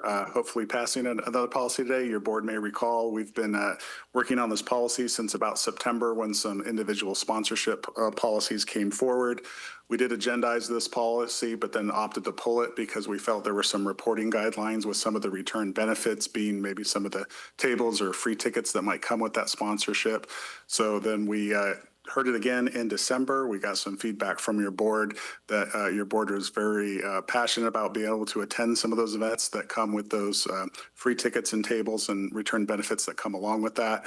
So we continued that item in December. We worked with council, and I believe we have the appropriate language now that allows us to receive those benefits. The requirements that come along with that is one, that we do have a policy that allows those benefits to be accepted. Two, we have an allocation method on how those benefits will be distributed. And three, the reporting guidelines that comes with that. And that was kind of that last part we needed to nail down. We did meet with the ad hoc committee one additional time right after New Year's. We definitely got that additional direction that we want to be able to receive those benefits. And I believe we now have the policy tuned up with the board's intention. So with that, I definitely entertain any questions from the board. Through the chair, just wanted to kind of report out. Yeah, on the ad hoc committee side, we did, it seems weird to be able to say we want to be able to take participation seats at a table, but the truth is that a lot of our job is done at those events, knowing what's going on with our nonprofits in the area, how we can support them, how they can support us, and opening up that direct relationship is huge. I kind of referred to the fact that I didn't go to the Salvation Army's Rock the Kettle event, and if I would have known the depot was at risk of closing. And there's so many little nuances that go on throughout the year. And then on top of that, employee engagement and building relationships within the county, having the right people from the right departments at those events is huge. So they know what to expect, what's coming. They can hear the struggles from staff members at the nonprofits or the committees or associations that host these events. So there's a lot to consider. It's not just who gets to take home raffle tickets, that kind of thing. It's the fact that it is work, and it's a great opportunity. So with that, I'd move for approval. I'll second. Public comment? All those in favor say aye. Aye. Any opposed? Motion carries. Thank you. Health and Human Services, Narcan. So it is brought by Health and Human Services, approve agreement with Yuba-Sutter Healthcare Council, Foundation for the provisions of providing Narcan dispensing, vending machines for Yuba County residents, and authorize chair to execute. Good morning, Chair and members of the board. So let me start by saying that the burden of the opioid epidemic is felt very heavily in Yuba County. I think we all know that. So in 2024, the Yuba County Opioid Task Force was convened. All stakeholders of the task force across law, fire, healthcare, education, and even 2 moms who showed up sharing their personal stories of recent deaths due to opioid overdoses in their children, fervently requested that we deploy Narcan vending machines in Yuba County. So Yuba County Health and Human Services was tasked with that to evaluate the placement and distribution of these Narcan vending machines. And after careful consideration, we felt that we needed to partner with an experienced community-based organization already steeped in experience in this field. So we decided to enter, and for your consideration, this agreement with Yuba-Sutter Healthcare Council Foundation. The Yuba-Sutter Healthcare Council and its affiliated foundation has been leading the prevention efforts surrounding opioid overdoses, culminating in something called COPE, Community Overdose Prevention Efforts in 2020, comprised of a gathering of community leaders, healthcare professionals, first responders, hospital clinic staff, educators, public health staff, and multitude of other community members. So what does this agreement entails? This agreement would allow Yuba-Sutter Healthcare Council Foundation to identify, select, and source a vendor to provide 2 Narcan vending dispensing machines, data analytics technology to monitor the usage of these machines, and to cover the personnel and administrative services necessary to procure the Narcan kits for free from the state, and to support and maintain the operation of the Narcan dispensing vending machines. These 2 vending machines are intended to be located at the Life Building Center and at the Yuba County Health and Human Services lobby. Both locations were approved by the Yuba County Opioid Task Force. So Yuba County Health and Human Services is working on multiple fronts to distribute for free Narcan throughout the Yuba County community, including the purchase of Narcan kits initially. And since 2023, Health and Human Services has distributed 480 Narcan kits to our staff and 563 kits to community-based organization. So you're like, well, just stick with that. No, because we all know that there continues to be significant stigma associated with substance use disorder in our community, and many individuals may not want to ask for Narcan kits for themselves, their family members, their friends, for fear of outing for them that they are current opioid users. So this strategic placement of the Narcan vending machines will allow community residents in Yuba County to obtain Narcan kits anonymously. This thereby removes the access barrier that comes with persistent stigma. So many states have implemented these vending machines. Multitude of California counties have also implemented these vending machines. And to date, we have not heard anywhere that there's any risk of resale or diversion of these Narcan kits distributed for free. I'm happy to take your questions. I also have Grace Espendola here, the consultant for the Yuba-Sutter Healthcare Council Foundation. Through the chair. Thank you for getting these out there and using the money from the opioid settlement to cover it. And if I had one recommendation, it would be our county's vast and huge, especially in John's district or Supervisor Messick's district. So I think that having something up in the foothills, maybe even at the new Yuba water facility or something, would be great too. Yes, sir. We wanted to take a phased approach. And just to let you know, we did not make this decision. As I presented, the locations were chosen by the members of the Yuba County Opioid Task Force. Yeah, but we definitely brought it up, and we acknowledge that there's a significant need up in the foothills. Through the chair, the phased approach might be the answer to my question, but I think I noticed from the staff report that originally there was a proposal for 4 vending machines and it was cut down to 2. Is that because you plan to do it in a phased way? Yes, because we want to be prudent with our approach. We want to use data to inform our decision making. So if we go a little bit too expansive and then we realize actually bang for the buck, it might not be as helpful. Life Building Center, you all kind of understand why we would choose that. And then the Yuba County Health and Human Service lobby is because people are coming into that lobby every single day, hundreds of people across the various health and human services needs. So that's why we chose our own lobby. Okay, thank you. Any public comment? Motion? Second. All in favor, say aye. Aye. Any opposed? Motion carries. I've had a request for a 5-minute break, so we will reconvene at 10:35. Each week, local governments and schools make important decisions that have short-term and long-term impacts on our community, and quite possibly on you. Yuba-Sutter.live makes it easier for you to know what's going on. We live stream up to 4 local government meetings every Tuesday, important special meetings, Olivehurst Public Utility District's monthly Thursday meetings, and town halls. To make it easier for you, we pull out informative sections and present them individually. For Your Information, our new series that posts Wednesdays right here on Yuba-Sutter.live. Subscribe to our YouTube channel, like and follow our Facebook page so you know when we're live and when we've posted something new. For Your Information, local government meetings made shorter. Posting Wednesdays here on Yuba-Sutter.live.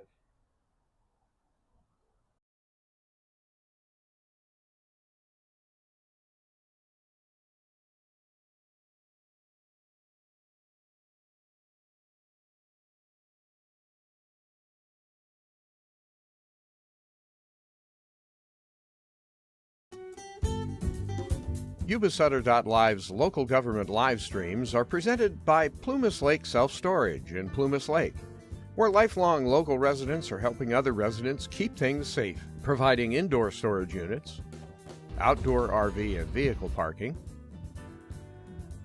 moving supplies, and Penske truck rentals. Details at plumaslakeselfstorage.com.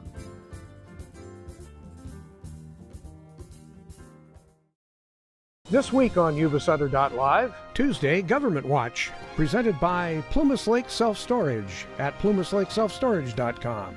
The Sutter County Supervisors 10 a.m. special meeting at Sutter High School will not be live streamed, but you can watch the replay right here on Yuba-Sutter.live. We'll let you know as soon as we know the time. There is no Marysville Unified School Trustees Tuesday meeting this week. It's been moved to February 10th. But there will be the regular 7 p.m. Tuesday Yuba City Unified School Trustees meeting, Government Watch. That's happening this week right here on Yuba-Sutter.live. Yuba-Sutter.live. It's the truth that comes through.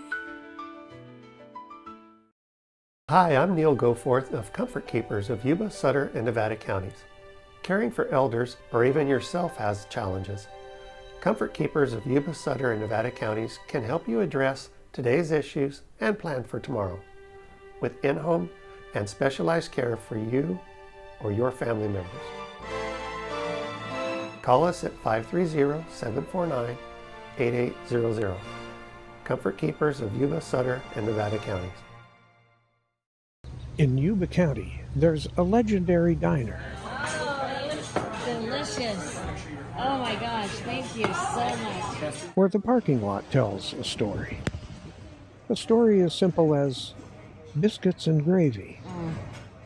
The food is good. The prices are wonderful. My dad has so many friends here that come here, and it's my dad and mom have known Mary Jane and her dad before Duke.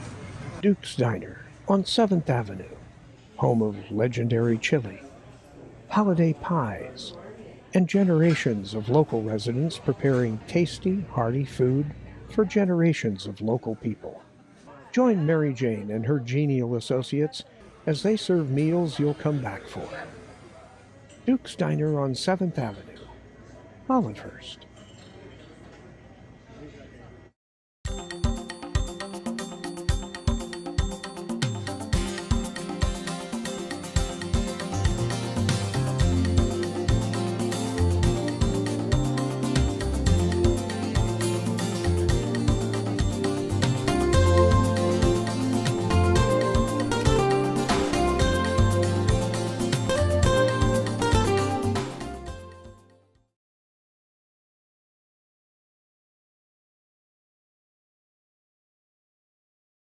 Wednesday, local government meetings made shorter.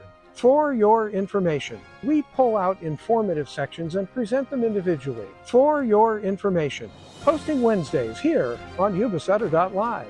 Yuba-Sutter.live. It's the truth that comes through. This week on Yuba-Sutter.live, Tuesday Government Watch, presented by Plumas Lake Self-Storage at plumaslakeselfstorage.com.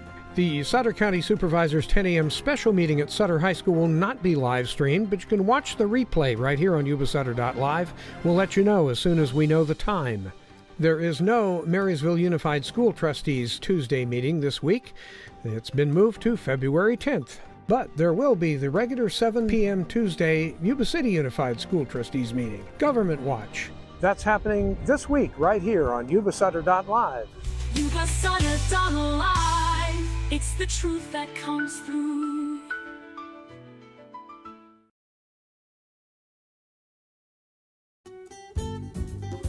Yuba-Sutter.live's local government live streams are presented by Plumas Lake Self-Storage in Plumas Lake, where lifelong local residents are helping other residents keep things safe, providing indoor storage units, outdoor RV and vehicle parking,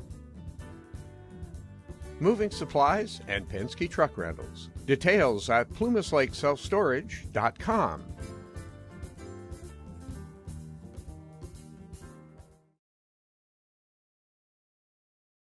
Yeah. I imagine they'll still have it. We looked it up. Yeah, that's still there. Because we're like, oh, what's going on at the Sphere?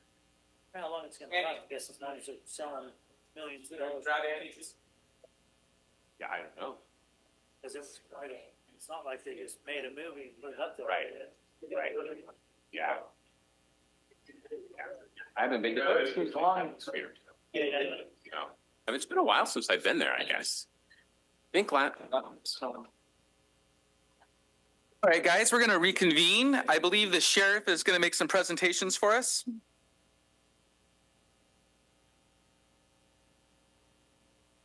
So we have agenda item 21, 2026, Sheriff Coroner, approved memorandum of understanding with Federal Bureau of Investigation, the FBI, for participation in the Sacramento Safe Streets Task Force, and authorized chair to execute.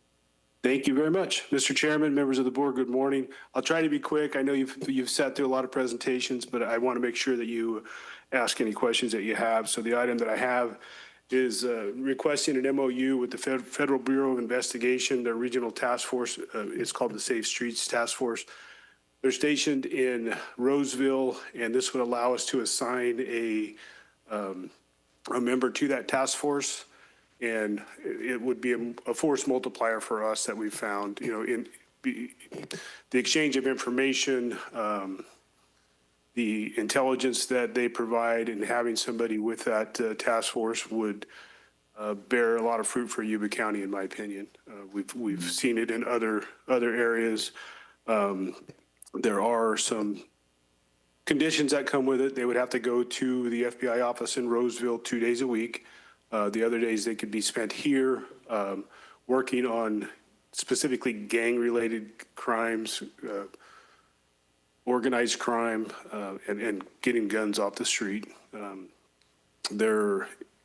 have the MOU. It's very lengthy.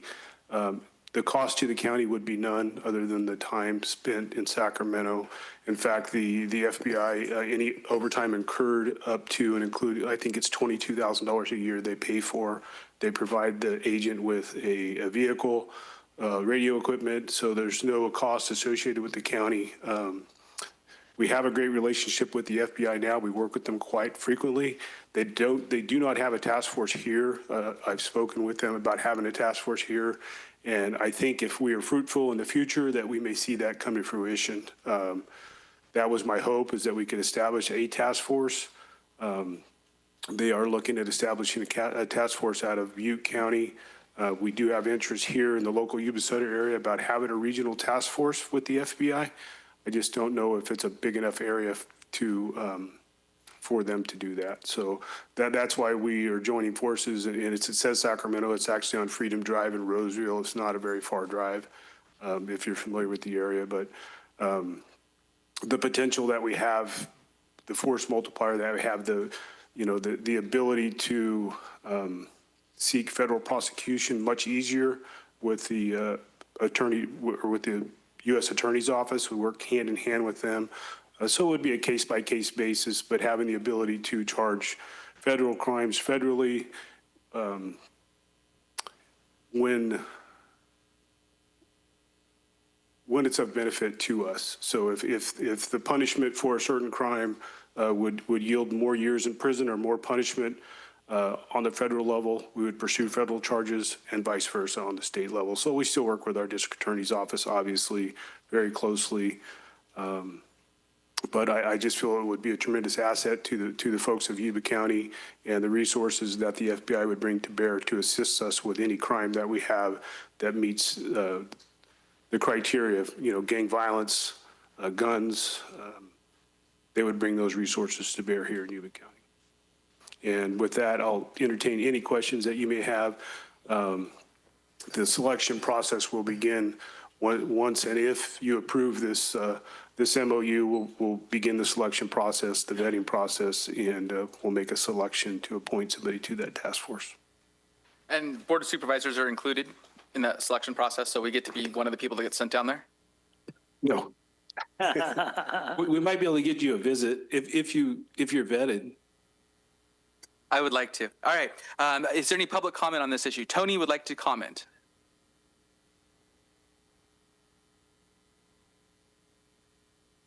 Out.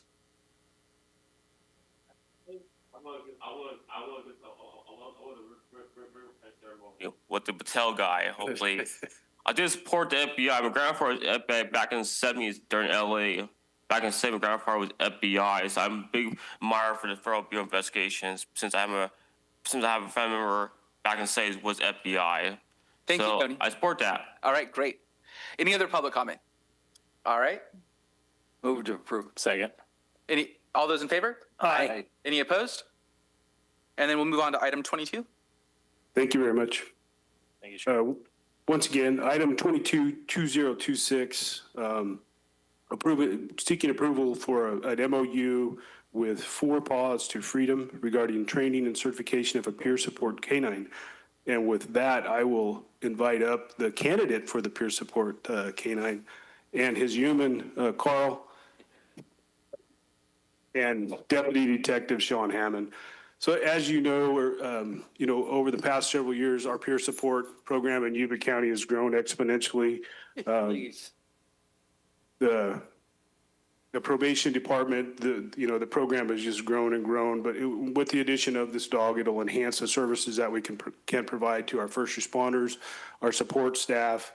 And again, with the budgetary issues, this is a privately owned canine, and the only thing that would be required, and it's not really a budget concern, would be allowing training for certification for the canine and for Detective Hammond, and that will be at the cost of peer support for the Canine Association.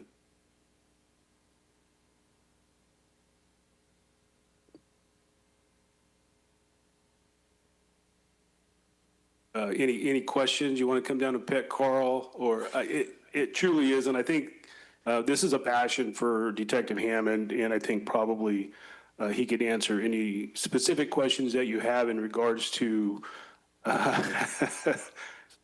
the addition and the enhancement that Carl would bring to the team and to those sessions where people are in need of support. So through the chair, not a question, but I was really excited when I saw this on the agenda. Obviously, taking care of the mental health of our first responders is extremely important, and so thank you for bringing this before us. Well, I think, Detective Hammond deserves that. He's the one that put forward the effort for this. He did assisted with the resolution or the staff report, and he has been, the person that's been driving this. So we appreciate it. Thank you. Thank you. Move to approve. Any public comment? All right, we have a motion from Mr. Vasquez. Second. Second from Mr. Bradford. All those in favor say aye. Aye. Any opposed? Motion carries. Does the board want to pause and take a picture with Carl? Sure. And Detective Hammond.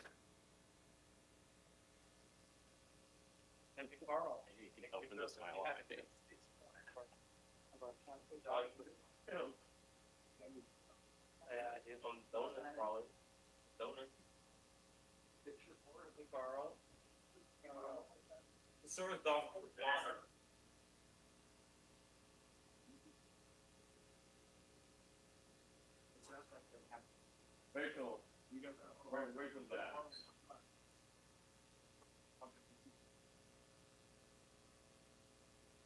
I'm gonna ask this one.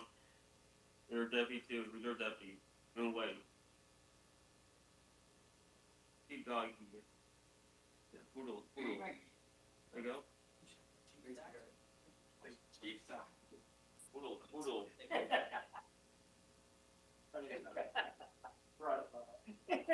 This is. All right.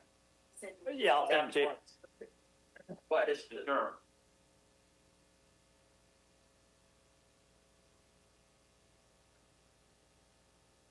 You want to read the next section, right? You want to try me to speak? If you challenge in court the action or decision of the Yuba County Board of Supervisors regarding a zoning, planning, land use, or environmental protection matter made at any hearing described in this notice, you may be limited to raising only those issues you or someone else raised at such hearing or in written correspondence delivered to the Yuba County Board of Supervisors at or prior to such hearing.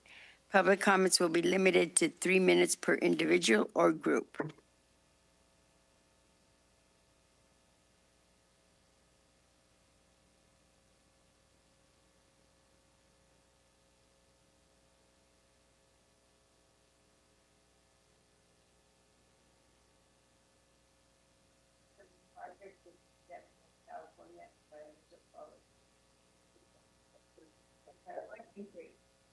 Thank you, Mary. I know that's a mouthful. Good morning, Chairman, members of the board. Rachel Olson. I am one of your deputy directors out of community development, overseeing our planning and land use team as well as economic development.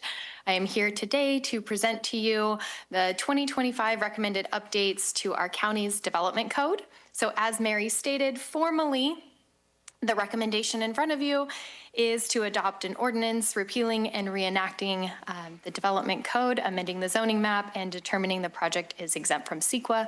I will put this language at the end as well. So a little bit of background and context to start us out. Excuse me, is that in June of 2011, the board adopted the Yuba County 2030 General Plan and EIR, Environmental Impact Report. As you know, the development code and zoning map, zoning ordinance are the primary tools that we in community development use to implement the goals and policies of said plans. On July 21st of 2015, then the board adopted the current Yuba County Development Code and the zoning map. This was a comprehensive countywide update, the first major overhaul since 1983, to better align zoning regulations with the adopted general plan. Then at that time, the board directed staff to closely monitor the implementation during the initial years of this new development code and return with recommendations if amendments or revisions were needed. So in the spring of 2016, staff brought forward a series of refinements. Given the success of that effort, the board gave direction to staff that an annual review of the development code should be performed to allow the document to operate more as a living document that evolves with market trends, evolves with the direction of the board, and really is continuously aligned with our community's needs. So consistent with that approach, that's what we've been doing every year since. So our Planning Commission held a public workshop to review the proposed changes, which I will walk through with you here in a moment, and recommended approval to your board on December 16th, 2025. All right, so we're going to walk through each of the recommended changes, and then we will get through any revisions to the zoning map, and then I have an opportunity for questions at the end. So our first recommended change is to require discretionary entitlements for fuel stations. This allows the county staff to evaluate site-specific compatibility, including things like buffers for sensitive areas. If you put a fuel station next to a school or next to a residential neighborhood, allowing potentially increased site setbacks, just a higher level of review for ingress and egress. Additionally, I think we can all acknowledge that transportation trends are evolving over time, and alternative fuels market is expanding. And I think that just gives us an opportunity to be mindful of our long-range intentionality with planning. So if an entitlement is given to a fuel station, it could potentially be conditioned to require a higher level of cleanup and remediation after the site is potentially abandoned in the future, proactively putting policies in place today that prevent future blight and abandoned properties like the visual representations I have on the screen in front of you. So that is one recommendation. A second is a personal favorite of mine, where we noticed as we staff continued to work in the development code that there was some pretty significant inconsistencies across the applicability standards of our commercial sections, namely lighting, landscaping, screening, and trash enclosures. So if you were a developer or a small business that would come in and we're looking to either redevelop or expand your square footage, depending on the circumstance, there was not consistency across these different sections. And so it took quite a bit more effort, not only on behalf of staff, but on those developers and on those small businesses to figure out what actually applied to them. So in effort to make our code more consistent, more easy to navigate, the recommendation is to create more consistent applicability standards across those 4 sections.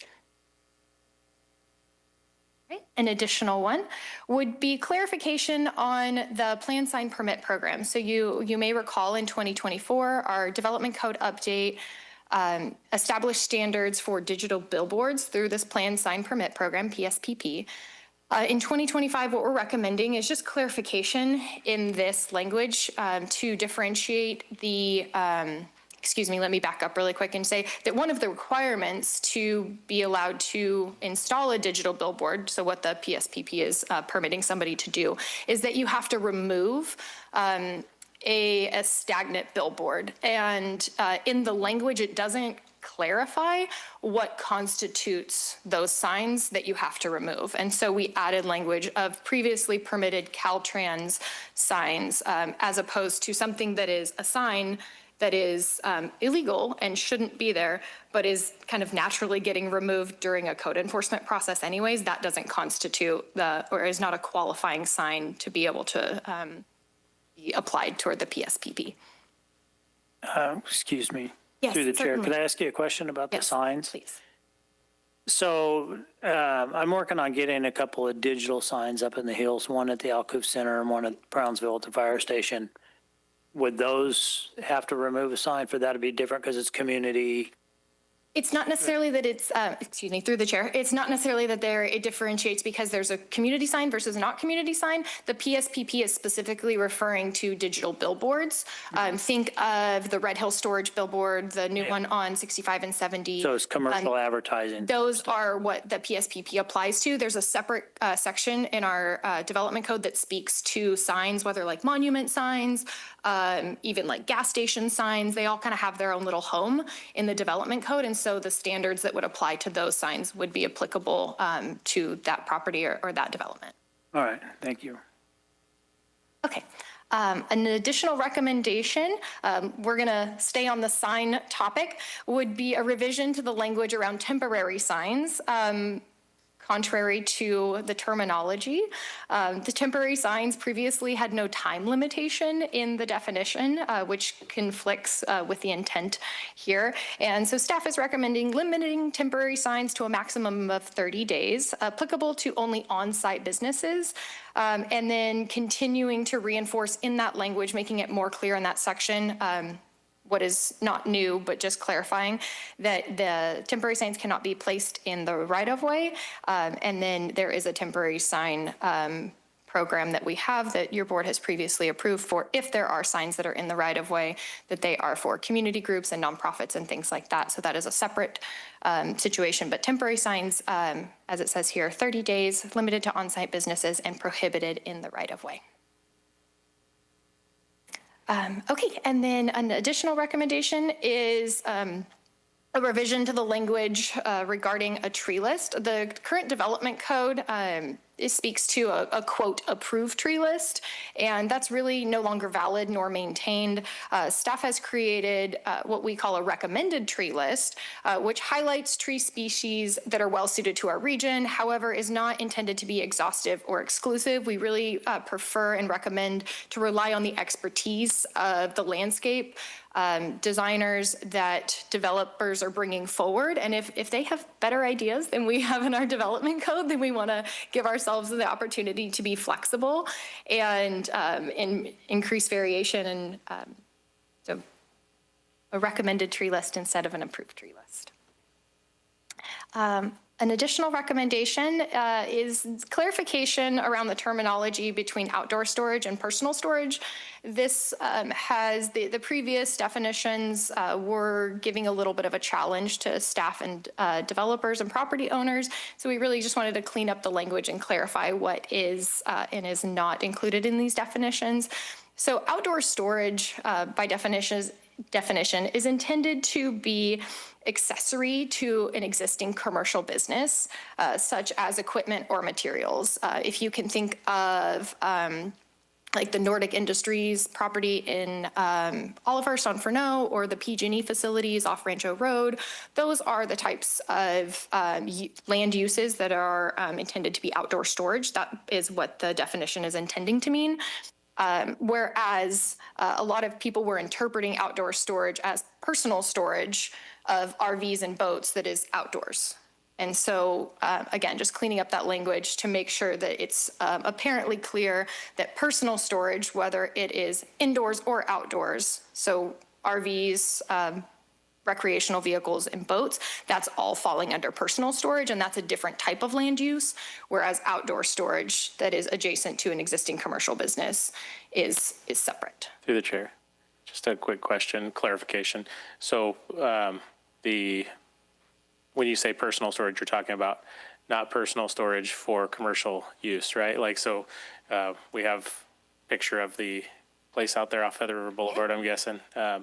They're still going to be allowed, all these places, if they want to develop something, they'll still be allowed to develop commercial use, like storing people's personal RVs and boats. You're just defining like a resident. Your lot isn't approved for storing your own. I think if I understand the intent of your question, when we alter or refine definitions, it's not directly impacting. This is actually, I believe, a picture of Red Hill storage, if I remember correctly from putting this together. This won't necessarily impact this specific property owner or any existing facilities and their ability to do or not do. It's really about when somebody comes in and is looking at, I have this piece of property, what can I do with it? Or I want to do personal storage. Where can I do that at? Just giving them that clarification. So if I own a rural estate lot out in Arboga and before today, I could have had another lot that if I pay my fees, I could put a commercial storage lot in there to store people's personal items. Will I still be able to tomorrow, or are we restricting land use? We're not adding any additional restrictions by refining these definitions. Okay, just making sure. It's all the same land use is still applicable. It's just clarifying. And so if you were to come in, or somebody in one of your residents were to come in and ask that same question, they potentially would be confused about outdoor storage versus personal storage. And so just making sure that those definitions are a lot more clear so that they understand and we understand what they can and can't do by our policies. Okay, thank you. My pleasure. Okay. I know that's a tricky one. which is why we're trying to clean it up. Okay, and then additionally, my last recommendation is to expand the allowable uses in our residential estate districts and zoning, which would increase land use flexibility outside of the valley growth boundary, some of these with a conditional use permit, including mobile home parks, campgrounds, and residential care facilities of 10 or more residents.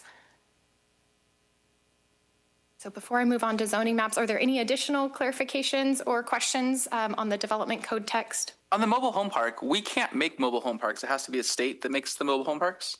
We can establish the allowable land uses by which mobile home parks can be established, but you are correct in that the state does regulate the operations of the mobile home park. And they don't let any new mobile home parks come into existence, correct? I don't believe that is the fact. Okay, cool. That was. I believe that they would have to meet certain standards of development, but I'm gonna defer to Kevin Perkins and let him help me answer that question. Kevin Perkins, Yuba County Community Development. To the differentiation with mobile home parks is the county's in charge of the land use. So they have to go through a land use process to get approved for a mobile home park.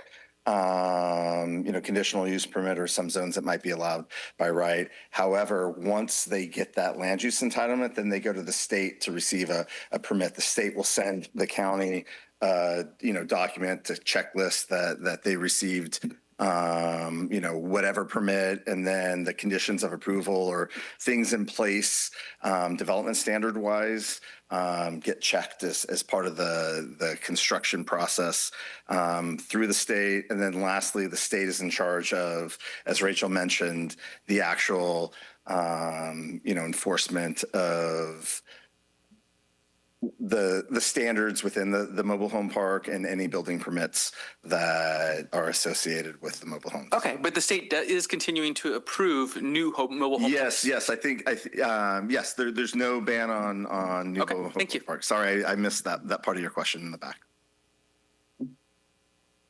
Okay, and moving on. As far as recommended zoning changes, these are frankly all quite simple and just really a bit of a cleanup. So I'll walk you through each of them. This property here is largely the existing PG&E facility on Rancho Road. The owners did a lot line adjustment between, probably easier if I show you here, this lot line adjustment here. So now they own this piece, and so this is general industrial, and so the recommendation here is to now make this general industrial as well, so this can be developed as one larger campus as opposed to continuing as general commercial. And that was at the request and in collaboration between the landowners and the county. Similarly, in that this is a kind of collaborative ask, this is the existing BVID property in Supervisor Messick's district, right off Highway 20. This property was zoned public facility. BVID purchased this area, did a lot line adjustment, and so now the request or the recommendation is to change this to public facility as opposed to rural commercial. This area is, as you can see, off Highway 20. This is in the community of Hallwood. These properties are currently rural residential 5-acre minimums, and the recommendation is to change them to rural commercial. You may recognize one of these properties as owned by the Yuba Water Agency, and this recommendation was done in collaboration with their staff, which is consistent with the existing use of the property, which rural residential is not quite consistent with the existing use. This is a county-owned property off Sky Harbor in Olivehurst. You will recognize this as a portion of the airport. The area here in red is where our old Public Works Corp Yard is, as well as the former Ace Composites, now Hana Corporation, that are leasing properties from the airport. Consistent with the use of the properties is this industrial zoning that is more adjacent here as opposed to public facilities. So the recommendation is to kind of carve out this area and change the zoning to be consistent with the use of the property. You'll find a theme here. A lot of these are just simple cleanups. As we continue to work in the development code and with our property owners and zoning, things just get found. And so we like to clean them up as we find them. Similarly, this property is zoned general commercial, and it is amongst a group of friends of commercial mixed use.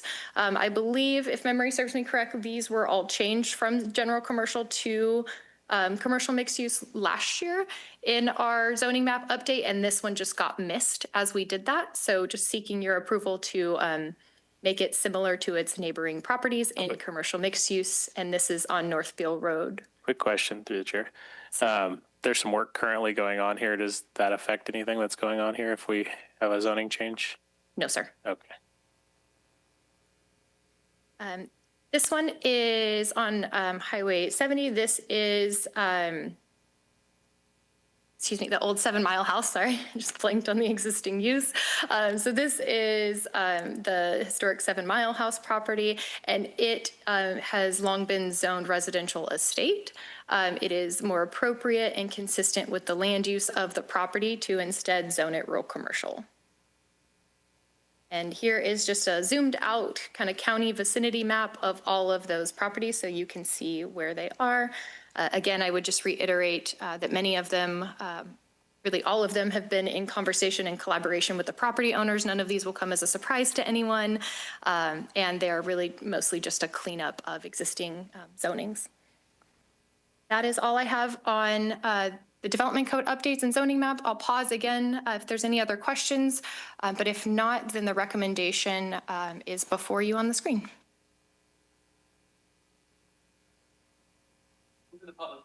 I open the public hearing. I ask if there's any public comment. Any other board comment? To the chair, I just wanted to thank you, Rachel. 4 of those were in my district, and you've been working with the property owners, and it's just great to see the county really reaching out and helping people get things done quicker and cheaper. So with that, I'll make a motion to adopt the ordinance. Second. All right. All right. So there was no public comment. I will now close the public hearing. We had a first from Messick, second from Vasquez. All those in favor say aye. Aye. Aye. Any opposed? Roll call. Roll call vote instead. Supervisor Vasquez, Yes. Supervisor House, Yes. Supervisor Fuhr, Yes. Supervisor Bradford, Yes. Supervisor Messick. Yes. Motion passes. Thank you. All right. You want to read correspondence? Yes, correspondence, we have agenda item 29-2026, notice from Sutter Yuba Mosquito and Vector Control District regarding public health pesticide application. Board and staff member reports. Andy? I went to the Doug LaMalfa Memorial, and they had sent out ticket requests. They had 3,500 requests for tickets there, and there was 2 indoor sessions there and 1 outdoor. They were all full, pretty much. So quite a show. All right. Yeah, just District 2 wise, I really want to put a focus on this weekend's efforts. We have community cleanup going on. It's between Recology's support, the support from our own departments here, and some volunteers. We're going to have a community dump day for District 2, which is District 10 all the way up to Butte County line, the city of Marysville in its entirety, and West Linda. So if you are a residential customer, you get the ability to come into Recology and offload your materials for free. So, it's concrete, mattresses, things that are heavy you don't want to normally pay for to get rid of. It's nice to bring those trailer loads in, get them out, and sorted so it doesn't just all go right into the landfill. If you come in with a dump truck, you'll go straight to the landfill, but everybody else will get kind of unloaded in certain areas. So that's nice. We coordinated it with Say Love Saturday. They're not part of the cleanup, but they're hosting at Marysville Little League. They're doing a community cleanup there. So they're going to be replacing some dry rot, doing some small field maintenance, and cleaning up a couple homeless encampments at the main Yorton field by Marysville High School. And then at the Keono field right next to probation, we have a team from Rotary, a couple people from Yuba-Water, myself, and some of those Say Love volunteers I'm sure will make their way over. But we got a baseball field to clean up there and get ready for a fully packed Little League season. There's also encampments and things like that along the tracks. So nobody's staying there currently, so I don't think anybody has to be evicted, but a lot of stuff to clean up there. So if you want to volunteer, bring rakes, shovels. If you got a thatcher or aerator or something you want to bring out, either one of those fields would be great. But a lot of work going on. And then there's a bunch of volunteer contractors that are doing work too. So we've had out there at the baseball fields, we've had Joe Turner Construction got all the fields back on sprinklers, on sprinkler timers, which means nobody has to watch the fields die every year and be a community eyesore. And then NorCal Ciders is coming over to do some work on the buildings that are kind of rotting away. So a lot of great work, and just make Marysville shine a little bit, and District 2 as well. So that's it. I also attended the La Malfa Memorial on Saturday, and it was great to see a huge bipartisan delegation there from both the state and federal government to honor the congressman. As pointed out by Supervisor Vasquez, it was very well attended, and it was great to hear all the positive comments that the speakers made about our congressman. Also, last Thursday was a ribbon cutting from Yuba-Sutter Chamber for the Hop Riot in Wheatland. So Wheatland's newest business. They have wine, beer, food, and even brunch on the weekends. So it's in downtown Wheatland. If anyone's looking for a place to have a drink or get something to eat or go to brunch, definitely suggest that place. Back on Thursday, the 15th, I was honored to be sworn in as the vice chair of SACOG for this year, and the chair will be the mayor of Rockland. So we have good representation. Kind of this part of the area. Also, last Wednesday was the RCRC board meeting, followed by the Rural Leadership Awards, and Assemblyman Gallagher was one of the 2 awardees for this year. So that was exciting to see that, and to see our Assemblyman honored. Looking forward to Seniors on the Go lunch tomorrow, and this Friday as a SACOG mega region work group. So thanks. Well, I guess it's my turn, huh? I have a controversial issue in my district. The Kibbe Road light should go green here in about 3 weeks. Mid-February is when I've been told.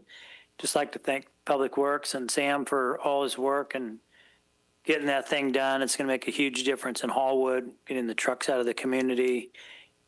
But I have mixed feelings of how it's going to work out on the highway with the traffic light there. Personally, it should make it easier for me to pull out on the highway because it should leave brakes in the traffic, but we'll see what happens here in a few weeks. That's about it. All right. I was hoping that Dan Peterson was here because he's going to announce another $1,000 million zillion for all of her sewer and sidewalks. So I'm kind of sad that Dan didn't present today. So I'm hoping that's going to happen next meeting. I wanted to say thank you to Jeremy Strang. He provided documents for us so that we can push forward to help relieve some of that homeless issues that we see coming down the pipe. There's a lot of problems that are going to be happening. Mental health has changed how they're getting their funding. So today there was an announcement that they're going to be closing a program in Olivehurst that was an outreach there. We are definitely in need to find a way to help in those areas. As far as my events, last week I attended a Turning Point USA presentation. They might be opening up a chapter in our area. Thank you for mentioning Seniors on the Go tomorrow. It'll be happening at the VFW in Olivehurst. We'll let you come, Mr. Plumas Lake. We'll let you attend. And as far as the food bank that had made their presentation, they had forgotten. They wanted to talk about the fact that I think Yuba City and Sutter County had given them like $15,000 each, and they were excited about whatever we were going to be doing. And so I don't know where we'd put in our budget our contribution. Do you guys happen to know offhand what that number is? Was this to the new program, that Airmen's? This is just the food bank in general, I believe. Food bank in general. Sean, do you recall offhand what the food bank's Okay. So she wanted me to tell you thank you in advance for that large contribution we'd be making to their funding needs. Right. And if the board recalls, you also have $10,000 from each of your districts that's discretionary that you could also move forward with a portion of that to the food bank. Perfect. All right. Well, if there's no other meetings, we're going to have another meeting at 1:30. Do I call it adjourn until then? Recess, that's the word. We're going to recess till 1:30, and then afterwards, do I talk about the meetings that are happening tomorrow with Tri-County Juvenile or the Oversight Board? No? No mention necessary? Excellent. So we are going to recess till 1:30. Thank you. Yuba-Sutter.live's local government live streams are presented by Plumas Lake Self-Storage in Plumas Lake, where lifelong local residents are helping other residents keep things safe, providing indoor storage units, outdoor RV and vehicle parking, moving supplies, and Penske truck rentals. Details at plumaslakeselfstorage.com.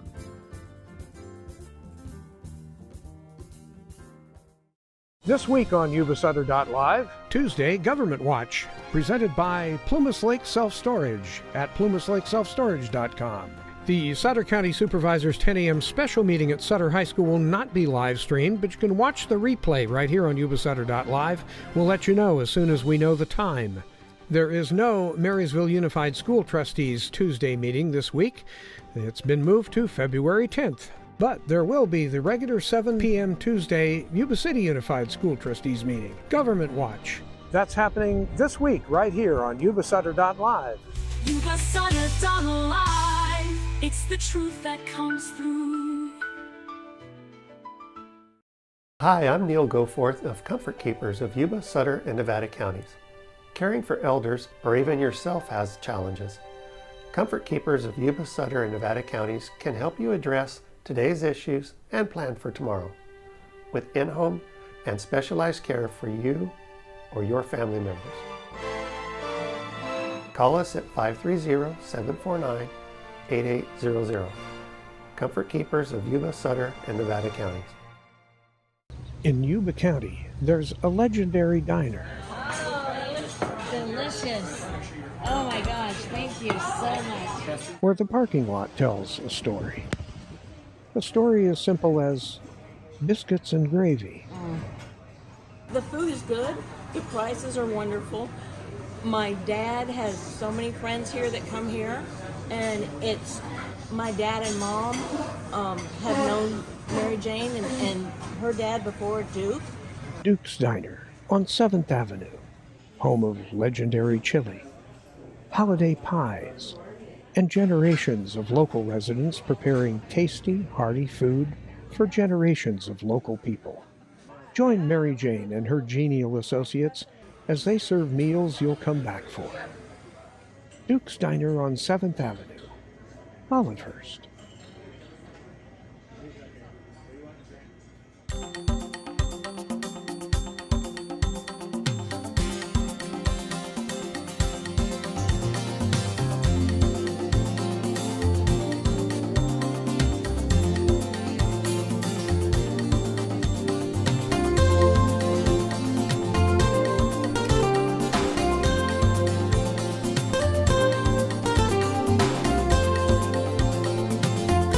Wednesday, local government meetings made shorter.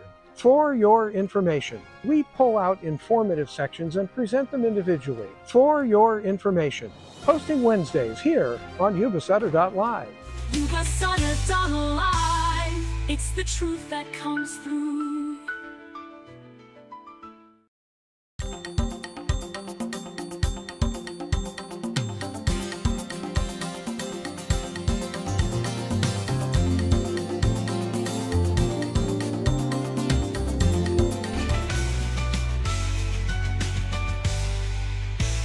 Yuba-Sutter.live. It's the truth that comes through.